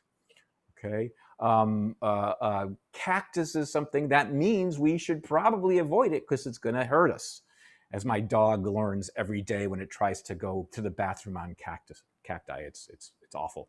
A steak means it potentially is something that can nourish us. And if perception can't get us there, okay, then we might not have a very good theory of perception. And it's something that you'll see is often neglected. You know, perception is very often designed to explain how we can recognize objects or how we can categorize objects. But without telling the scientist how we can understand what objects allow us to do, what behaviors are supported, it's not a full theory, and we'll see that. Okay. All right. So it is 10:30ish. Why don't we take a 10-minute break here, and then we'll come back and start talking about a little theory. Let me stop actually before we take a break. Are there any questions? Anyone have any questions on anything we've gone through so far? So for why do we perceive? I'm thinking of whether like illusions. Whether like illusions. Yes. Yeah, whether they belong to the category of perception or not. Typically, they absolutely do. I mean, typically, when you open a perception text, you open up the perception chapter in your intro psychology class. That's the first thing you see is illusions, and we'll go through illusions in just a few minutes. We'll go through an illusion and talk about how it can be used to actually potentially understand the perceptual process. Okay? Mm-hmm. But that's not what you're asking. Yeah. Yeah, but sometimes, like, they do not support successful behaviors, right? You're absolutely right. Right. So does that mean that that illusions should be, if we want to understand how successful behaviors are supported, should illusions be a tool for the perceptual psychologist? It's a very good question. So I'm saying the history of perceptual psychology is such that illusions are considered an absolutely critical tool for demonstrations and a tool for potentially understanding mental process. But if we're going to put the question of perception has to support successful behavior, maybe illusions, in fact, shouldn't play such a prominent role. Okay? Mm-hmm. We'll so what you are, so what we're talking about is just like yes, it's not essentially correct, right? But it's I have not made any. I have preferences in what we're talking about, certainly, and I'm sure you're going to sense that as we go through. But again, I just want the questions. I just want to, kind of pose the questions and get you thinking and all that stuff. I am not. I don't expect you to be one type of psychologist or another, or even to make a decision. Illusions are an important part of perceptual psychology, and we should use them to study mental process, or maybe illusions have been overvalued and they really aren't going to get us to the important aspects of perception. I'll let you decide that for yourself. Okay? Yeah, thank you. Other questions? Yeah, if you think of anything, yeah, let me know. It's no problem. Let's take our 10-minute break, 10-minute bathroom break, and we'll come back and continue talking.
Okay.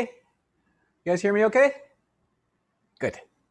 So I walked out of my garage into the rest of my house, and all the windows and doors are wide open, and my wife's there with a broom, like running around. And it turns out there was a bird that got into the house somehow, and she was like, "Get out!" I guess it went out on its own, but it was like it's kind of a surreal thing to see as I'm walking into the house. So, oh yeah, I know what I wanted to tell you guys before we get started. Look what I made myself yesterday. This is it's a brain hat, and the reason there we go. The reason I'm going to use this for my other course, so when I point to areas of the brain, they can kind of see what I'm talking about. And if you're interested, I don't know if you guys are teaching right now or anything, but I could be happy to send you the PDF of this so you can make yourself a brain hat if you ever want. Just let me know. I just didn't want you to be jealous of my brain hat. I wanted to give you the option too. Okay. It's a very nice hat. Thank you very much. Any questions? Do you folks know each other? Of course, right? You were all out for the recruitment weekend, right? Should I have given you a chance to introduce yourselves, or no? You know each other. Okay. Actually, I'd like to be reminded though about who you're working with, and yeah, just quickly, just tell me where you went to school and who you're working with, and tell me what you'd like to be called if it's something that's different on your than on your window there. Okay, Michael, would you mind starting? Sure. Michael Gilbert. I'm working with Aaron Seitz. Yeah, we had that article discussion in the lab. It was, I think, the first time I actually heard a lot of this stuff too. This was perceptual. Were you part of that perceptual learning thing? Is that right? Mm-hmm. Oh my gosh. Okay, that's great. Right. I didn't have a camera, so you probably didn't see my face. So. Yeah. I do remember. That was fun. I hope we do that again soon. Mm-hmm. Great. Let's see. You asked where I went to school. Yeah. Go ahead. I did a master's degree in cognitive psych at Cal State Los Angeles. Right. So. Okay. Like my current student Serena went there as well. I think you remember that, right? Yeah. Great. Hunter? Yeah, I'm Hunter, obviously. I like to be called Hunter. And I'm working with David Rosenbaum. And I'm specifically looking at haptic searching. So finding targets without vision. And I went to school at UCR for my undergrad. Or I transferred to UCR and finished at UCR. So. Cool. Yeah. Great. Thank you. Morgan? Yeah, so I'm Morgan. If you have any nicknames for me, sure. I haven't really gotten any with my name. I work with Dr. Aaron Seitz, and my undergrad was at this weird school. I don't know if you guys heard of it, but UCR. Oh, yeah, that's right. Of course. We recognize you well. Okay. And Mac, is that what you prefer to be called? Oh, yeah. Mac is perfect. Right. Yeah. So I'm working with Wei Dr. Zhang. Right. Yeah. And I'm interested in working memory and stuff, maybe attention. And I'm from China, obviously. And I'm from Shanghai. Right. Yeah. And I finished my undergrad like in 2019 at East China Normal University. And I finished a 1 year visiting, I don't know how to call it, like a being a visiting student in Colorado State University. Yeah, for 1 year. Are you still in Colorado now? No, I just arrived in Riverside like last week. Yeah. Great. So all of you are in Riverside or not too far away, correct? Yeah, great. Have you folks worked out, just to chat with you a little bit, have you worked out how research is going to start up during the quarantine period? No, everything's kind of up in the air at this point. Okay. Yeah. A lot of virtual stuff. Yeah. Right. So, yeah, we do a lot of work with MATLAB, and using Zoom, you can grant people remote access or remote control. And so Right. that's actually working out really nicely. So, but Hunter, I'm just curious, don't you require people to do a physical search of something, or? Yeah, so my research isn't working out that well, but I am my new paradigm actually is going to work out fairly well, because I don't have specific objects to administer to people. Instead, I allow them to choose objects from around their home. Oh, okay. All right. That's interesting. Yeah. Yeah, I it's guess. just a shift I had to make given circumstances. Sure. And so, do you give them any constraints? Do they have to be, below a certain size or something like that? Um, yes, technically, but no, not exactly. Like they can't be searching for the, I don't know, kitchen table. Yeah. But yeah. Okay. It's interesting. I think it's going to be really interesting to see what type of methodologies are going to be published, are going to be part of publications like next year and the year after, when the quarantine methodologies, make it to the journals. I think it's going to be really interesting to see what people did, especially for some of the haptic stuff and some of the other perceptual stuff where you really can't do it too well over computer or something like that. I know that we're dealing with that in my undergraduate course. The discussion sections are all hands-on kind of demonstrations, and everyone has to do them at home. And so we say, okay, for the next discussion section, bring something that smells really bad or something like that. And the kids are doing it. They're doing it. They're getting into it. So it's nice. How about you, Morgan? I think that actually provides a certain I don't know, fun. It kind of makes science fun again or It something. does. I don't know. It reminds me of when I was growing up, I watched Bill Nye all the time. Sure. And he made it kind of fun. Here's something you have at home and you can do science at home. So. Yeah. I think that's what I don't teach the discussion sections, but my TAs have been saying that as well, that they kind of get more engaged and they think it's funny. Like everyone holds up what they brought, everyone's laughing, and it's nice. It really is nice. It's, I'm going to be glad when this is done, of course, but there have been some charming moments that I think are nice to remember. And Morgan and Mac, have you folks started yet? Probably not. It's too new, or Morgan, yeah. Yeah, so the project I'm on works with elementary school kids. So right now we're supposed to be in the classrooms piloting. So since that got set back, we're kind of just trying to do the whole because we work with some people at University of Maryland and UCI. So we're like, do you guys know people who have kids? And we can get together on a Zoom, and we're having to do that whole protocol and stuff. So it's definitely interesting, not impossible, but yeah. And I think it's going to be I think it's going to be true of us too, that half of the subjects for one of our experiments might come from MTurk and be just people who are looking for quick money, and the other half are coming from our subject pool here on campus, which is still very active. People are just doing everything online. I think it's just going to be kind of this mishmash of stuff, and the journals are going to have to just deal with it, and I think it's just going to be kind of interesting. Mac, have you folks started yet? Probably not. I know WeWe's has been doing a lot of stuff online though, so hopefully you'll be included in that. Yeah. Good.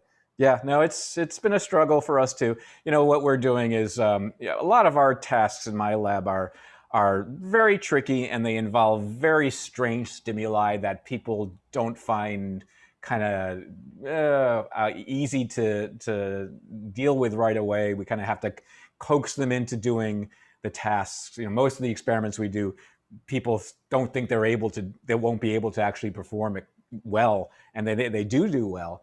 However, what it's involving is that we're doing them online, people are signing up online, but then we have our research assistants Zoom with them as they're participating to kind of encourage them to do well.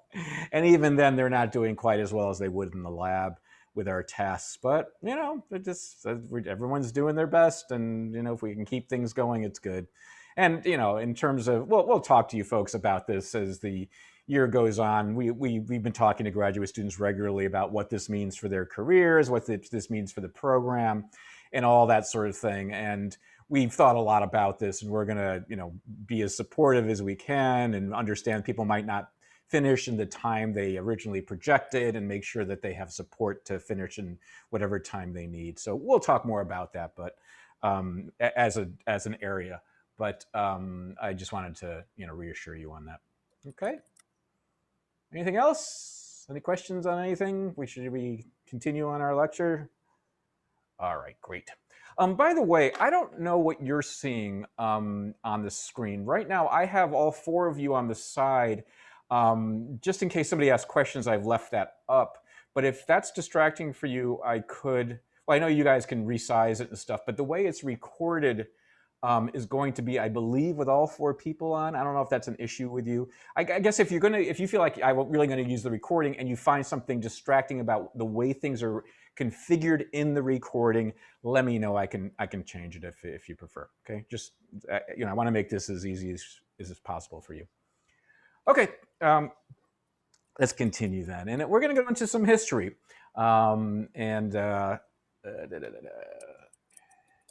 yes. And some philosophy. I first like to start off this part though with a quote that my old advisor, now retired, always used to say, and I loved it because it was a beautifully stupid question that kind of touched on some first principle sort of approaches to these questions. He would never ask, how does the brain process information or something like that. He would ask a more stupid question, which was, Rosenblum, how does light get into muscle? He had a beautiful British accent. It still does. Rosenblum, how does light get into? I can't do it, but that's what he'd ask me. That's what I want to know. How does light get into muscle? And what he said was, that's how he wants to think about it. That the light is outside and somehow gets to the body and somehow does what it needs to do. The body and the light does what it needs to do and ends up modulating muscles so we can behave. And I think it's a really elegant question in a lot of ways without making any assumptions at all. But it also kind of gets us into some of the early philosophies, which are going to seem, or kind of the early kind of conceptualizations of perceptual psychology, which are going to seem naive in some ways, but in other ways you're going to see are going to provide components that we've brought through to our modern thinking of perceptual psychology. So very often, one of the first guys we talk about when we talk about considering psychology are the ancient Greeks, and one of them is Pythagoras. Pythagoras, I'm sure you remember. The Pythagorean theorem and stuff. Oh, hey, here's an interesting little tidbit of trivia. I don't know if you folks grew up watching Wizard of Oz like me, but in the Wizard of Oz, the Scarecrow finally gets his diploma, and he realizes he's been smart the whole time, so he says the Pythagorean theorem. You remember that part? I don't know if you remember that. When he says it wrong. And I'm not sure if that was intentional on the writer's part or unintentional, and they thought they had the Pythagorean theorem right or not, or they wanted to portray the Scarecrow as kind of still funny and maybe smarter than he thought he was, but still kind of, goofy. But Pythagorean theorem, of course, we know him from. But he came up with this idea of perception called what we now call the emanation hypothesis. And the idea in the emanation hypothesis is that it's kind of like, I guess, what you call a reconnaissance sort of idea of perception. What I mean by reconnaissance is that the eyes send out, I don't know if you conceive of it as light, but some sort of kind of messengers that would go out into the world and bring back information about the objects in the world to the eye. So it's considered now an emanation in the sense that the eyes are kind of illuminating the world.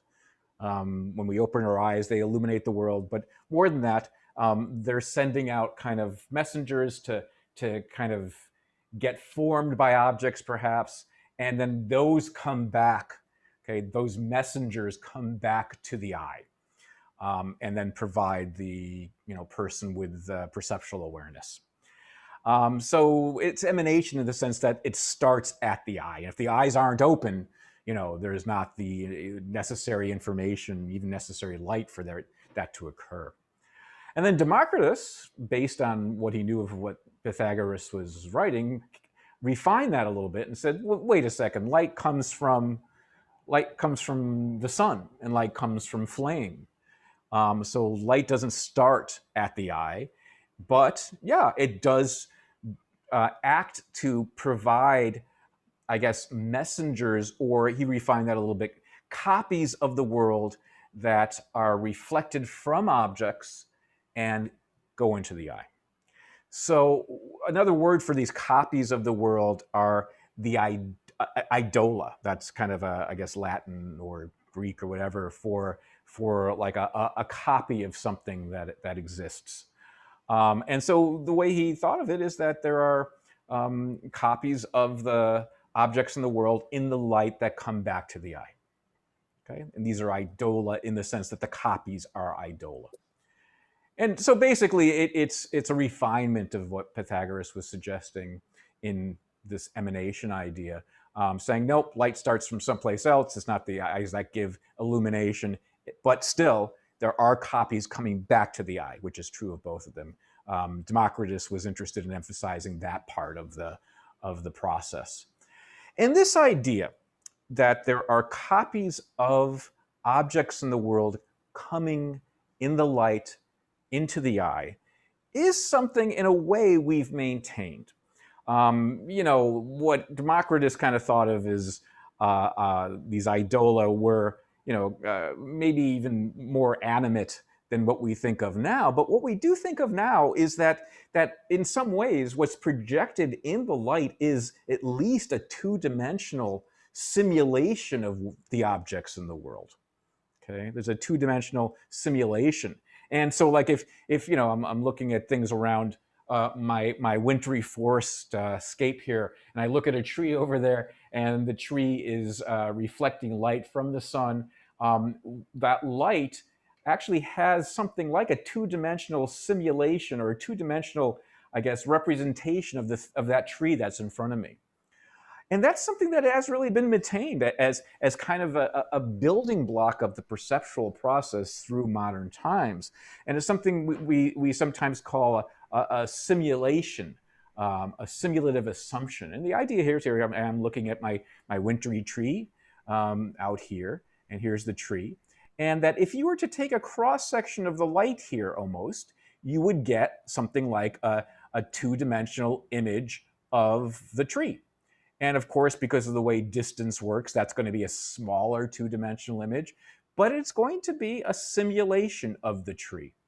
And that's what we'll call the simulative assumption, that there's kind of a two-dimensional image in the light of the objects that one is looking at.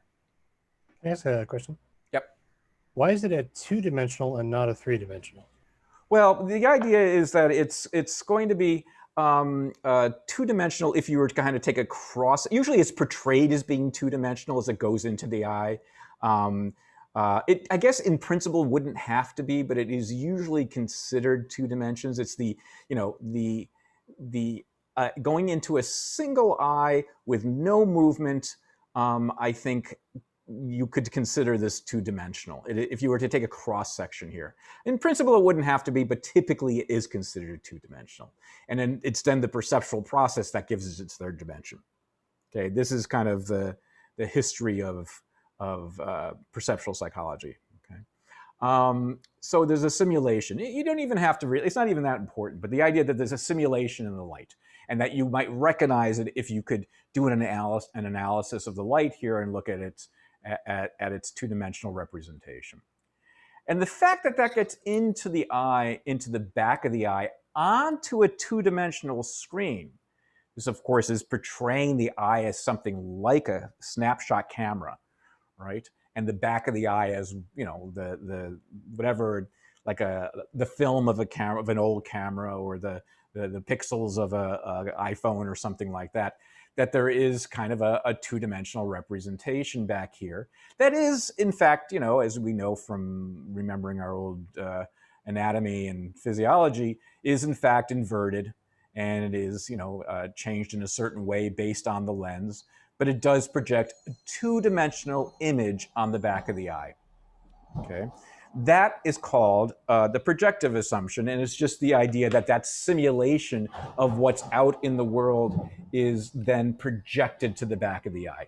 Okay, that's just kind of extending the simulative assumption into the eye, basically. So the image on the back of the eye is still a simulation of the world. It is changed a little bit. It's projected there. Okay. All right. Let's jump up now, and this will be fun. We're going to jump up now to, I guess this is, when is this? Homunculus. I guess maybe this is still the ancient Greeks. I think it actually is, where I can't remember who actually formally discussed this idea offhand. It might be in one of your readings, but it is an idea that we need to address now because it comes from them. And it is the idea of what we'll call a homunculus. And a homunculus, I don't know how it exactly translates, but it is kind of considered a representation of an agent that exists in the mind. Now, you've probably heard of things like the sensory homunculus, the map that exists along the sensory band here, and I don't know if you can see this. It has all the different parts of the body represented, or the same with the motor cortex. Okay, but we're talking about homunculus in a different sense here. I think the idea comes from the same origins, but here what we're talking about is that once the image is projected through the projective, based on this projective assumption, is projected to the back of the eye, that something needs to be there to interpret that image.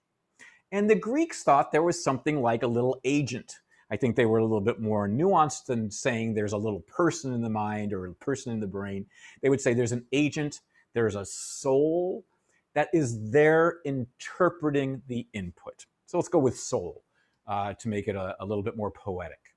That what's interpreting the input is a soul that exists in the mind, in the brain somehow.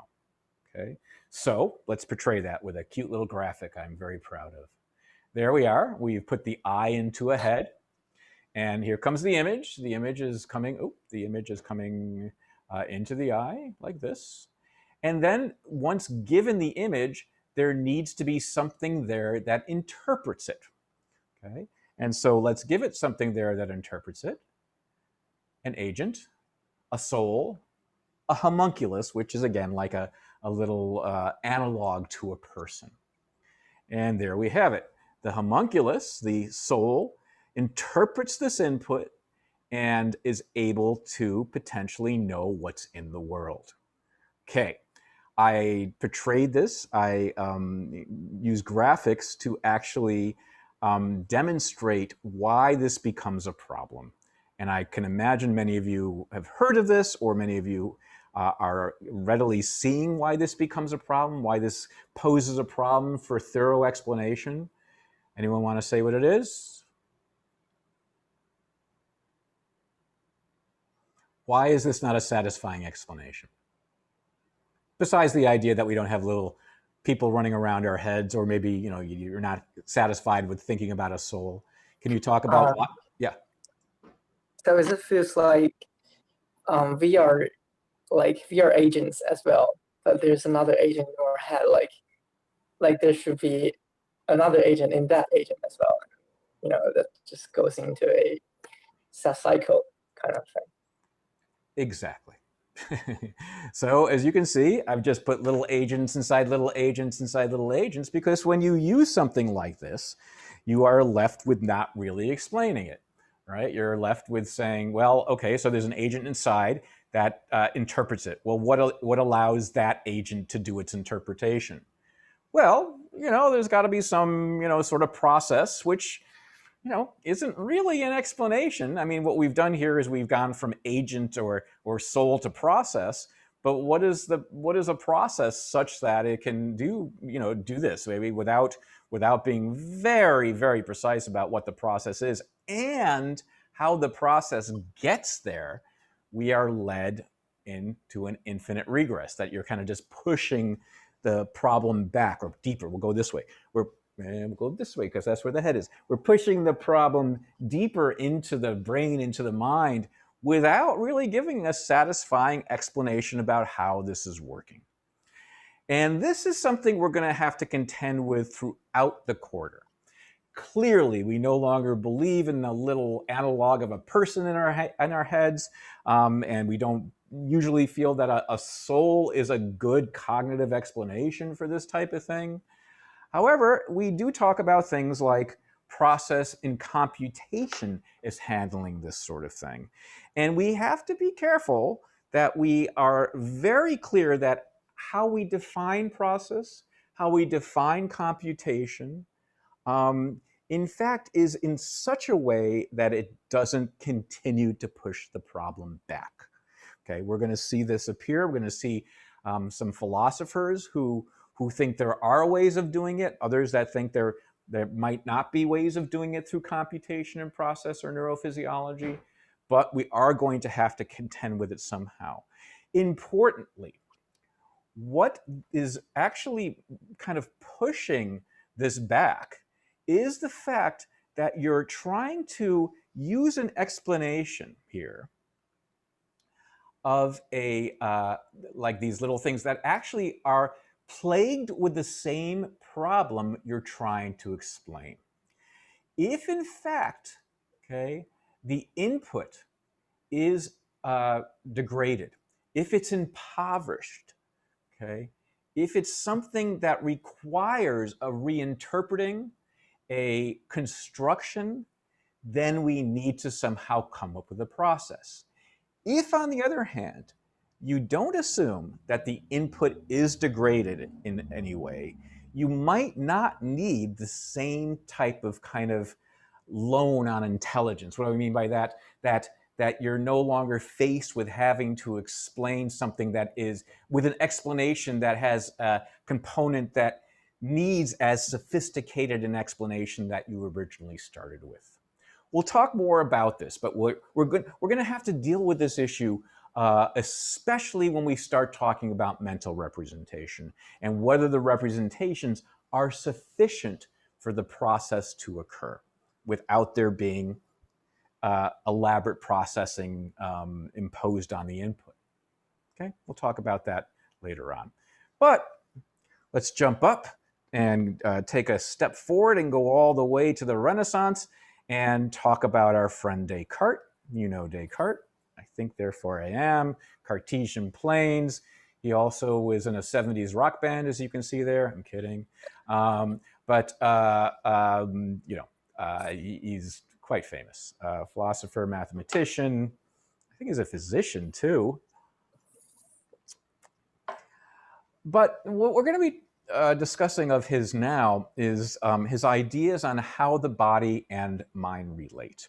So at his time, people talked about this. How can we consider our will? How can we consider our soul? There was another name they used for it, which is escaping me right now. How does that interact with our body? And the idea here is that our agency, our will, our desire interacts on the body as if it's a puppeteer. And here I'll just use the word mind. That our mind, which we believe is real and is something, we experience the world, we have intent.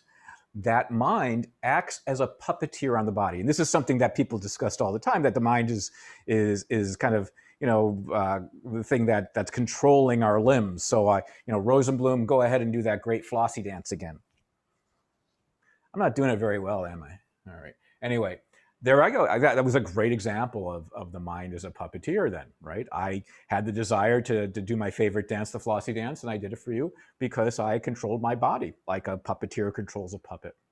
Did you ever see the movie Being John Malkovich? You guys ever see that? Yeah, good. Okay, it looks like everyone. Okay, if you haven't seen it yet, that's your assignment for this weekend. It's up to you, but it's a really a fun movie that kind of addresses these issues in a really kind of an entertaining way. And Descartes knew about this, and he said, "Okay, that's fine." And I think that's a nice way to think about how, you know, behavior is initiated by the mind. But let's realize that something else is going on here, that in this relationship between the mind and the body, and that is that the mind experiences what the body is going through. The body influences the mind. And you know, you think about this, you know, as you're sitting there, you're touching things in the world, and it is affecting your body, you know, whether you're, you know, touching your computer, whether you're, you know, lifting a pen, whatever. It is having an effect on your body. There's a physical and physiological effect on your body that is causing experiences. I experience me touching the computer keyboard. I experience me pretty warm right now in this garage because I got these lights on and stuff. I experience my body having a cool kind of refreshment because I'm drinking. And in all these cases, there's a body fact, a body phenomenon affecting the mind. Okay, and that's important. That's Descartes saying that's really important, especially when we're considering, you know, perception and awareness of the world. We can't forget that there's that experience too, which is great. And then he kind of takes it further. He takes it a little bit further and says, in fact, that's so important. It's really all that we experience. We don't experience the world if you think about it. We experience how the body is affected by the world. Okay, the examples I gave of temperature is probably, you know, intuitive for us, or even touch, I think, is a great intuitive example, right? You're experiencing, you know, how your fingers are being deformed by the keys of a keyboard, but also for vision, you know, whether you experience it as you know, changes in, you know, the retina and the retinal cells or whatever. You might not, of course, you're not experiencing that, but your experience is based on that. Your experience is based on how the body is changing at any time. Also with sound. Sound comes into the ear. You're experiencing the flaps of your cochlear membrane. Okay, you're experiencing the body. We are not in direct contact with the world. We are only in contact through the body. We're direct contact with the body, and hopefully the body's doing a good job of being in contact with the world. And that kind of brings forth this idea of what we'll call the doctrine of corporeal ideas. And it's just a fancy way of saying that really what we're aware of are body states. Corporeal just means body here. And ideas means what our experience is. We are only experiencing body states. We cannot be experiencing the world directly because our body stands in between the world and our experience of it. And that's the doctrine of corporeal ideas. We are only aware of body states, not the states of the world and that's outside of us, because we can only experience what the body is going through as it reacts to the world. And that's true of vision, hearing, touch, smell, temperature, all that stuff. All of our sensations are truly only experiences of the body. And then we're going to jump up to the 19th century and talk about this kind of, I guess, extension of Descartes' ideas called the doctrine of specific nerve energies. And it was kind of provided, I don't think you necessarily called it this, but it's how we're going to discuss it. And here's a nice place. I just put this little circle up to remind myself that this is a nice place where clearly perception is going to touch on the neurophysiology, because what we're going to do is take our cues from this physician and early neuroscientist named Müller, who kind of pushes this corporeal idea further and says, you know, when it comes to sensations, in a way, we're not even just aware of body states. We're really just aware of which nerves are being activated. And so it's we're really only aware of whether a nerve has been stimulated or not in our experience. And what I mean by that is you can stimulate a nerve in multiple ways and induce the same experience in a person. The classic example is to do it with light, to do it with the optic nerve, which is right here. You can stimulate this optic nerve in multiple ways and still induce an experience of I guess, a visual experience in an individual. So you can stimulate it with light. Obviously, shine light down there and the optic nerve fires off and one will experience light. But you can also stimulate it with electricity. Okay, you can kind of give a very subtle electrical charge down here and somebody will experience that as light. It might not be the same type of light. It might be, something much more kind of amorphous, maybe flashes or something like that if you stimulate with electricity. But once you hit that nerve, okay, whether it's with light or electricity, you're inducing an experience of light. Other ways you can do it chemically. And what I mean here is not ingesting chemicals, but actually applying chemicals back there. And I think this is something kind of akin to, having your pupils dilated or something like that.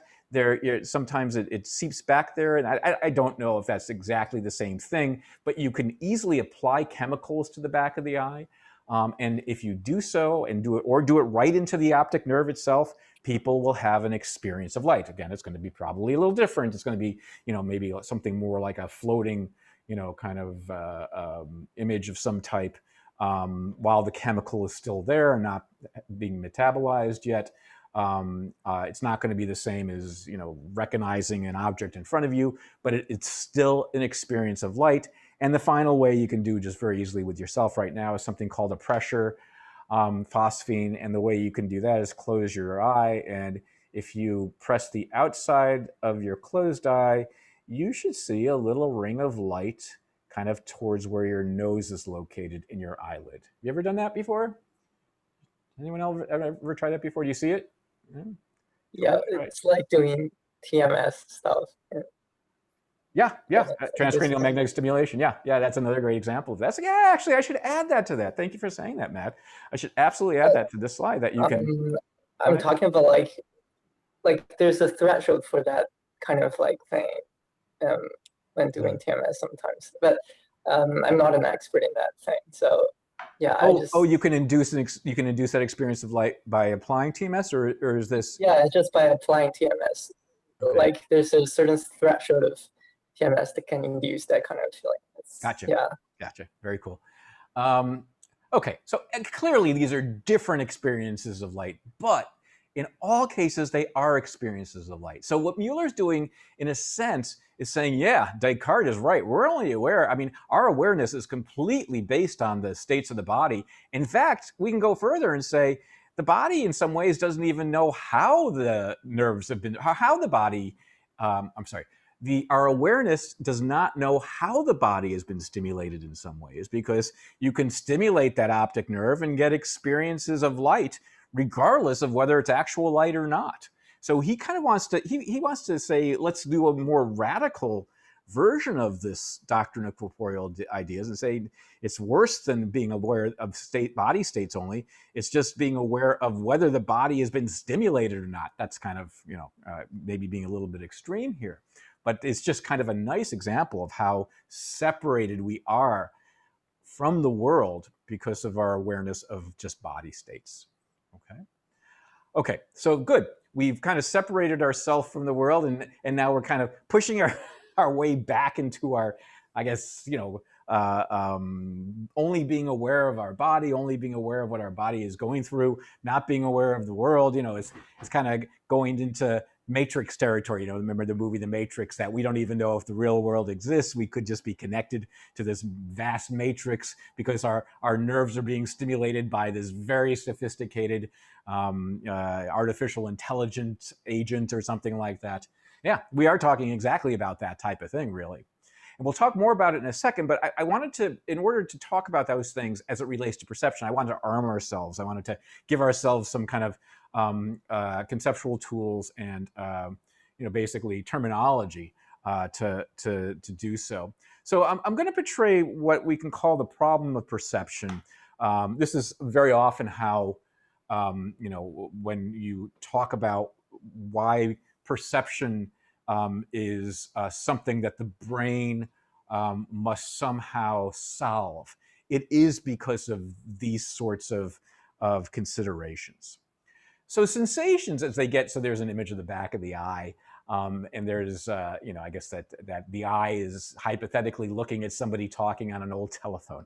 But there's things that we can discuss about the image on the back of the eye. First of all, it's meaningless. So our sensations, the input that the brain gets, the input that ultimately is going to induce our experiences are certainly meaningless, right? There's nothing inherently meaning in the stimulation of the cells on the back of the eye. By the way, I'll be talking mostly, and we discuss theories of perception, I'll be talking mostly about vision.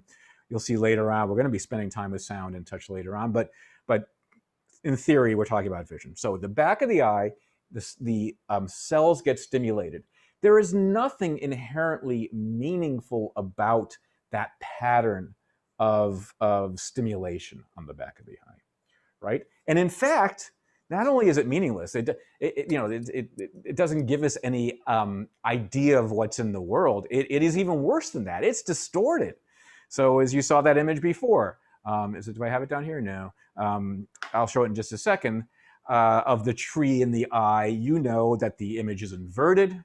You know that it is shrunk relative to the world. When I'm out looking at these beautiful trees here in the snow, the image that's out there is much larger than the image that's in the back of my eye. And that's because of, obviously how the physics of light works, right? And it is on a two-dimensional screen, which is the back of my eye, right? The object out there in the world is three-dimensional. The image that's inducing the initial sensations are in fact two-dimensional. And they're distorted. They're distorted. It's on a curved screen and it's upside down and all that sort of stuff. So that's the input, where the sensations that the process are given are clearly meaningless, and worse than that, they are distorted. Okay, but our perceptions are good. I'm perceiving these beautiful snowy trees. I'm able to walk around these beautiful snowy trees and avoid them, so I don't hurt myself. I can even get some maple syrup from that one over there. I can have a very successful interaction with these beautiful trees.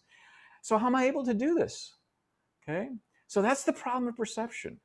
Okay, how do we perceive the world if the input stinks?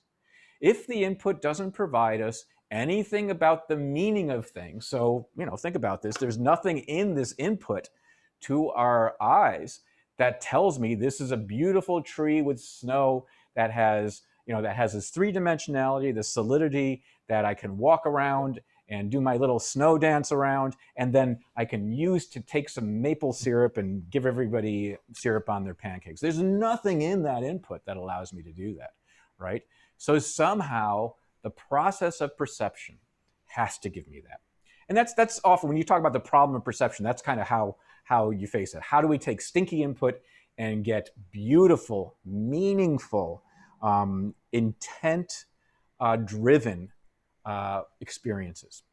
Okay. I think it's kind of interesting also in context of the fact that the trees are virtual themselves. So. Oh, in this case, yeah, that's right. And I'm not really seeing them. I'm seeing them on the screen, right? Oh. Okay. Maybe I shouldn't have used that example. I could use. Go ahead. I thought it was great, actually. Okay. The same thing here. I want to make sure you realize the same thing is occurring here too. How do I know that this is a ball if its image is being completely degraded by the optics, by the actual light that enters the eye, the eye itself, and there's nothing meaningful? But I know this ball means I can go out now and I can play softball with blind people. This is terrific. That's the problem of perception. Okay. A couple more terms I want to arm us with, because these are going to be terms that we're going to be using in our discussion as we move forward. When we talk about the object out here that's in the world, often we will use the term, we'll call it a type of stimulus. It is the distal stimulus, just meaning that it's the object, it's the stimulus that exists out in the world. So, we will talk about objects as stimuli for perception. But we will also talk about the stimulus in here, which is proximate to us, so we just call it the proximal stimulus. Okay. So this, I'm just making sure we have these terms, because you're going to see them in your readings, you're going to see them in our discussion later. When we talk about the distal stimulus, we're talking about the object in the world. When we're talking about the proximal stimulus, we're talking about the object as it's reflected onto the back of our eye, or onto the ear, or onto our skin. It's the object that's proximate to our body. Okay. One way of thinking about the problem of perception, in fact, is to think about it as, okay, our proximal stimulus is really awful. It's really crappy. It's distorted. It's meaningless. That's the proximal stimulus.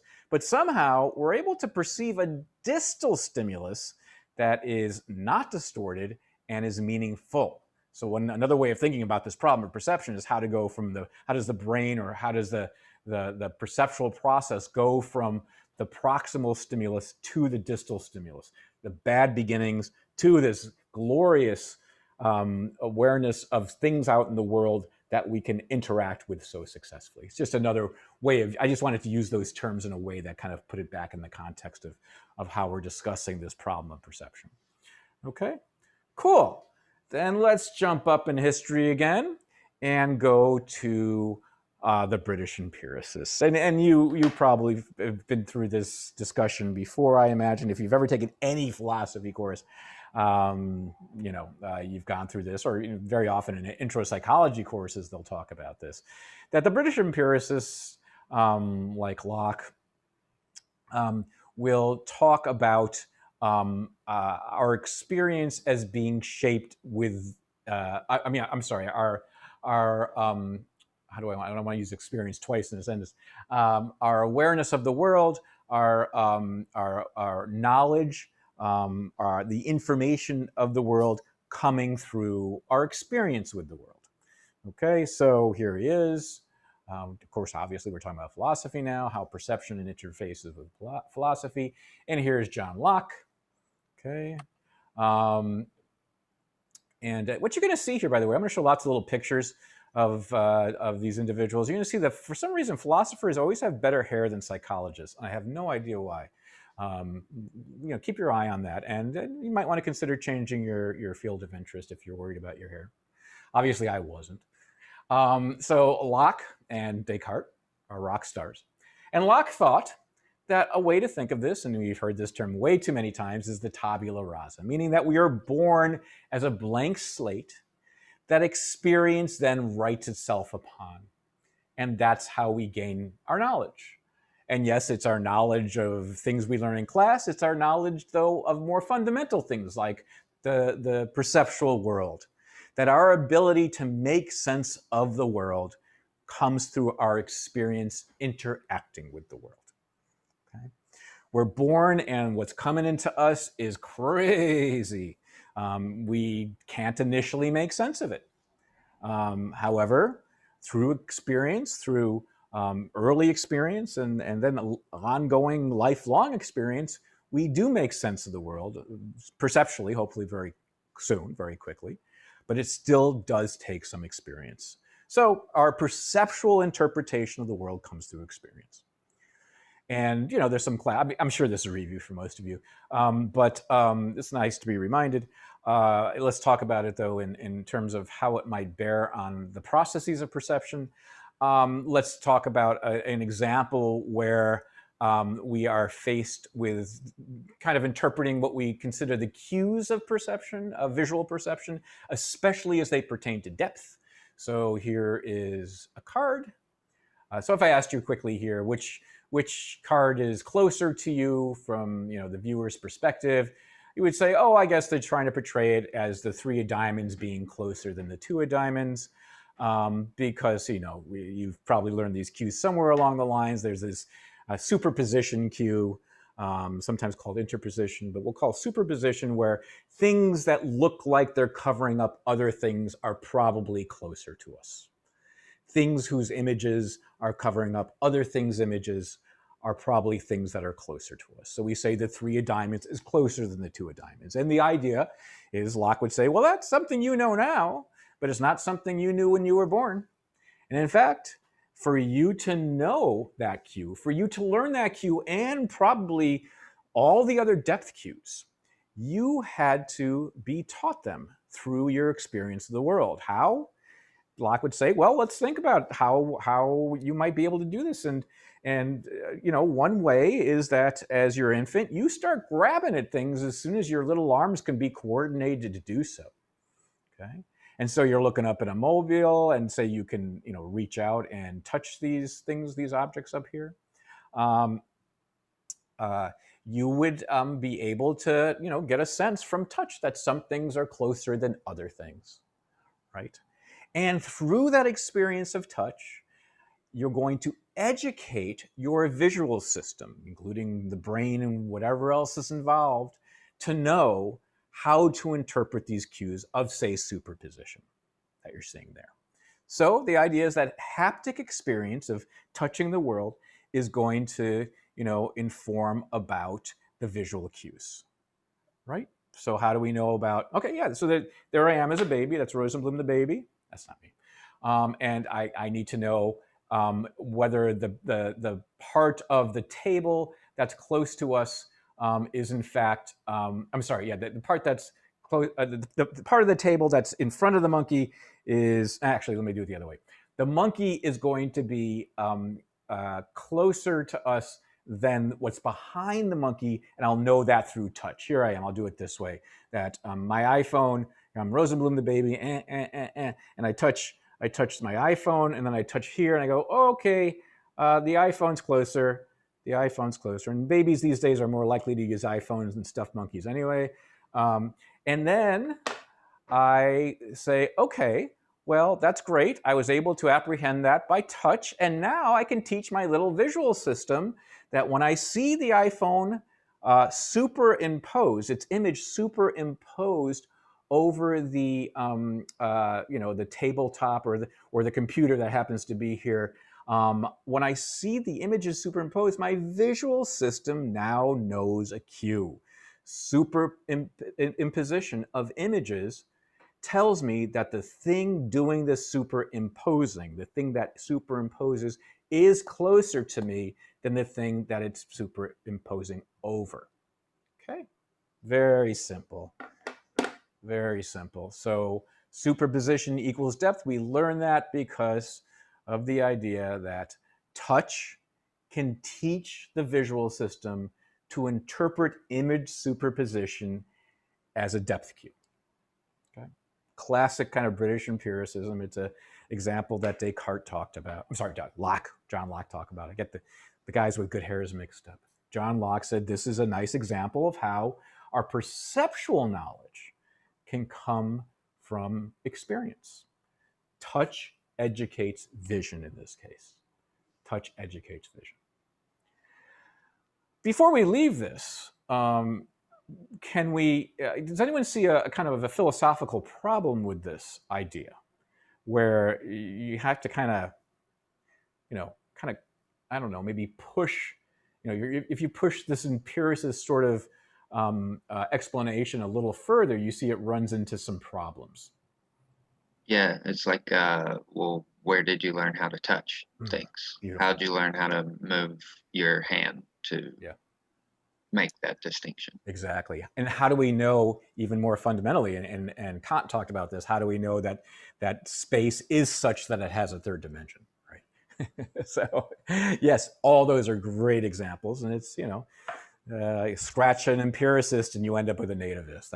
That was the old kind of criticism before. Right. Actually, I see somebody asked a question on chat. Let me just see if everything's okay here. BRB. Oh, Michael, you sent something to me a while ago. Is that? Oh, sorry. I just had to leave real quick. Oh, okay. What does BRB stand for? E right back. Okay. Oh, you kids and your abbreviations. All right, fine. I should know that. Keep doing that, and I'll try to guess them, and they'll be fun. All right. Anyway, okay. Let's go on though, and talk about this in a kind of a related way. We're going to talk about Molyneux, and boy, this is great. Molyneux. I don't know if you know about this idea of Molyneux's problem. I don't speak the French. I don't know if I'm pronouncing Molyneux. Molyneux. And the idea was this. Well, Molyneux's problem. He had a lot of problems, frankly. Hygiene, mostly. No, I'm kidding. Molyneux's most famous problem is, what if we restore sight to a person who is born blind? Okay, you know this? You've heard this before. That was his question. Will they be able to see? And clearly, this addressed, what Locke was interested in, and Kant was interested in. Are they able to make sense of the perceptual world without having the experience that Locke says one needs as they're, young and developing perceptual organism? Because according to Locke, you really shouldn't. Now, the great thing about this now, and you might know this, there are now a lot of people who have had their sight restored after being born blind. So this has become not a kind of a mind question, but really a philosophical question. This has become kind of, in a way, an empirical question. And maybe you guys know this story that I think it's called Project Prakash. It is a project that involves, I think, tens, if not hundreds of scientists and physicians who have gone out to rural India, to very remote locations where medical services or optometry services really weren't available. And they have found these individuals who were born with severe cataracts and never had real light vision at all. And cataract surgery is relatively simple to do, and they can do it in the field now. And so I think this started about 15 years ago or so. They went out to the field and they did surgery, gave people free surgery, which actually isn't even terribly expensive anymore. And they said, if you don't mind, in exchange for this free surgery, will you in fact be some subjects and experiments? We want to see what you're able to do visually right after your vision is restored. Okay. And so there are now many, many papers on what people can and cannot do with restored vision after restored adult vision without ever having experience with vision before. So it's kind of an interesting way of addressing this original problem. Maybe not surprisingly, it turns out to be a complicated story, one that I have not worked on directly, but have written a little bit about because of the fact I do multisensory perception. And one of the questions that has been asked a lot with this population is whether people can match an object they have felt all their lives with then first seeing it. So I don't know, what is it? What is something, a glass or something like that, or a cup? Here's a type of cup I've used all my life. I can recognize it, no problem, by hand. And now I have my vision restored. It's put in front of me. Do I know that's a cup? Okay. And it turns out to be very complicated. And it turns out to depend a lot on the person and their experience. We'll talk about that later on in the quarter. Anyway, that's Molyneux's biggest problem. But a sub-problem to that is I guess maybe an illustration of that is this. That the point is, there is so much ambiguity in the input, even before it reaches the eye, actually, that there is no reason a newly sighted person should be able to do this without having the appropriate process or algorithm to do it. And here it is. Ignore B. I forgot to take that out. Just look at arrow A and arrow C, okay? Imagine now I'm looking at my trees and there are exact replicas. I have a tiny tree close up and a big tree back there. It's not that great an example because the little tree in front needs to be floating kind of. It's all right. But you could imagine a situation where I have a big object further away and a smaller version of that object close, such that the geometry is both objects, in fact, project the same image onto the back of the eye. And that's what this is trying to illustrate here. That both big arrow A, that's far away, and little arrow C, that's close, both project the same image on the eye. Okay, and that's just because of the way projective geometry works. Big things that are further away, or things that are further away, have a smaller retinal image than things that are close. Okay, but here is an inherent ambiguity that is not even really the result of the degradation that goes on with the retina or the inversion. It's going to be the same whether it's inverted or not. It's really just this ambiguity is a result of projective geometry. And so you can think about other things. And, I don't think this makes it more compelling in a way, right? The chances we're going to see somebody big running that looks exactly like somebody small is not very likely. Although in my undergraduate classes, I've done this less often recently, but I used to show an image of Dr. Evil and Mini-Me close up. Those are one of the few examples where you have the exact same thing, but two different sizes. But the idea here is that there's an inherent ambiguity in the input just as a function of the light, the way the light is projected. How do we make sense of this? Well, what Molyneux suggested is that through experience, okay, we would somehow get an algorithm. It doesn't even have to be through experience. We can, kind of turn away from empiricism, but there has to be some type of algorithm that is taking into account more information than just the size of the image on the back of the retina. Yeah, you can start with that, but other things need to be taken into account when we are faced with this situation.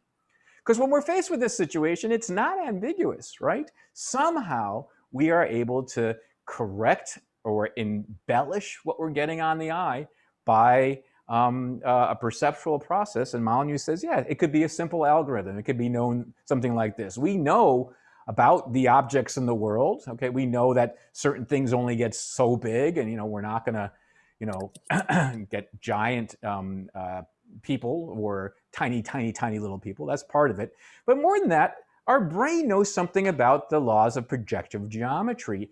And so when it's trying to determine whether something is big or small that's in front of us, it can take into account the distance that that thing is positioned at.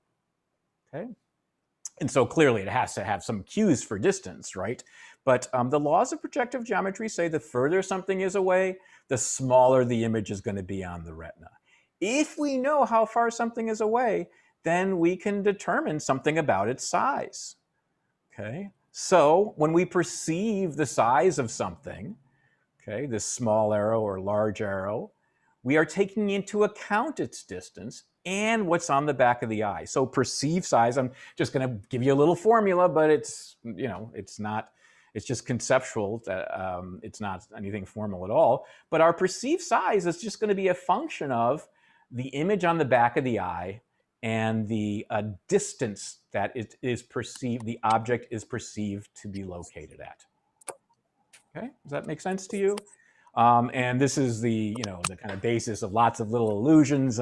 Yeah, you might know of the moon illusion, where the moon seems bigger on the horizon than it seems when it's up at top of the sky, right? You have all experienced that, where you've been driving and all of a sudden this beautiful moon seems to appear near the horizon. Maybe it's covered by buildings and stuff like that almost, and it seems so big. Interesting. It also seems very clear when it's like that. But it's the size of the moon as it projects its image on the eye is really no different whether it's here or here. It is perceived bigger here.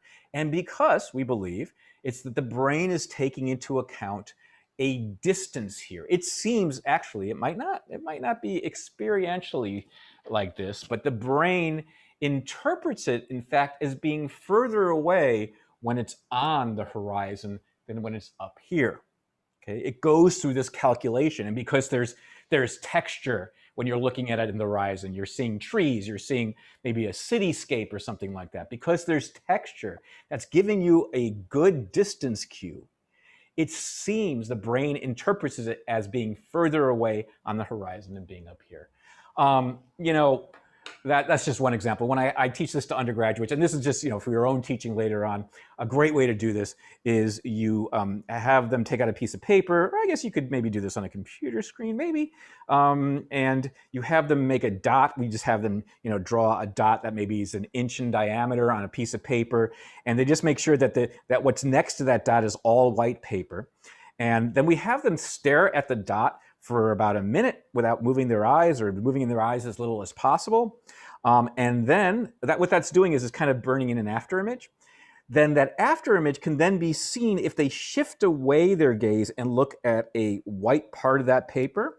They'll see an after image, which will be about the same size. Experientially, it'd be the same size as the dot they just seen. And then what we do is we have them cast that after image to a wall on the other side of the room. And it is such a compelling phenomenon. The image is the same size on the eye, but because it is experienced as further, you experience the dot as going whoosh, like that. And it seems gigantic. If you've never done it, it's really fun. Well, you know, from a perceptual psychology sort of perspective, there are more fun things in the world, don't get me wrong. But if you do this, it seems small, the same size, and you look that way and it goes like that. And once you do this in a class, they completely get it. That when we perceive the size of something, we clearly take into it, the brain's clearly taking into an account. And it's very fundamental. And it's what we call one of these kind of almost encapsulated sort of illusions where even if you know how things are working with this, you can't help but see that big. That is really big. And it's well, in both cases, the retinal image size is exactly the same. You burned a little, you know, little circle into your retina for a few minutes that you can play with now. And it's the same size whether you're looking here or here. But boy, the perceptual size is magnified when it seems further away. It's a nice little demonstration to do. Okay, you know, let's finish here. Yeah, I think we can finish here. It's our first day. We'll finish a minute early or whatever, and we'll continue talking about the history at our next class. I have a minute, so if there's any questions about either the material or the course, I'd be happy to answer them. No? Okay, great. Enjoy the rest of your day. I will see you next Tuesday. I will post this video sometime in the next hour or so. It takes sometimes, especially big ones, it takes a couple hours, so it might not be till later this afternoon. Okay? All right. See you guys next week. See ya. See ya.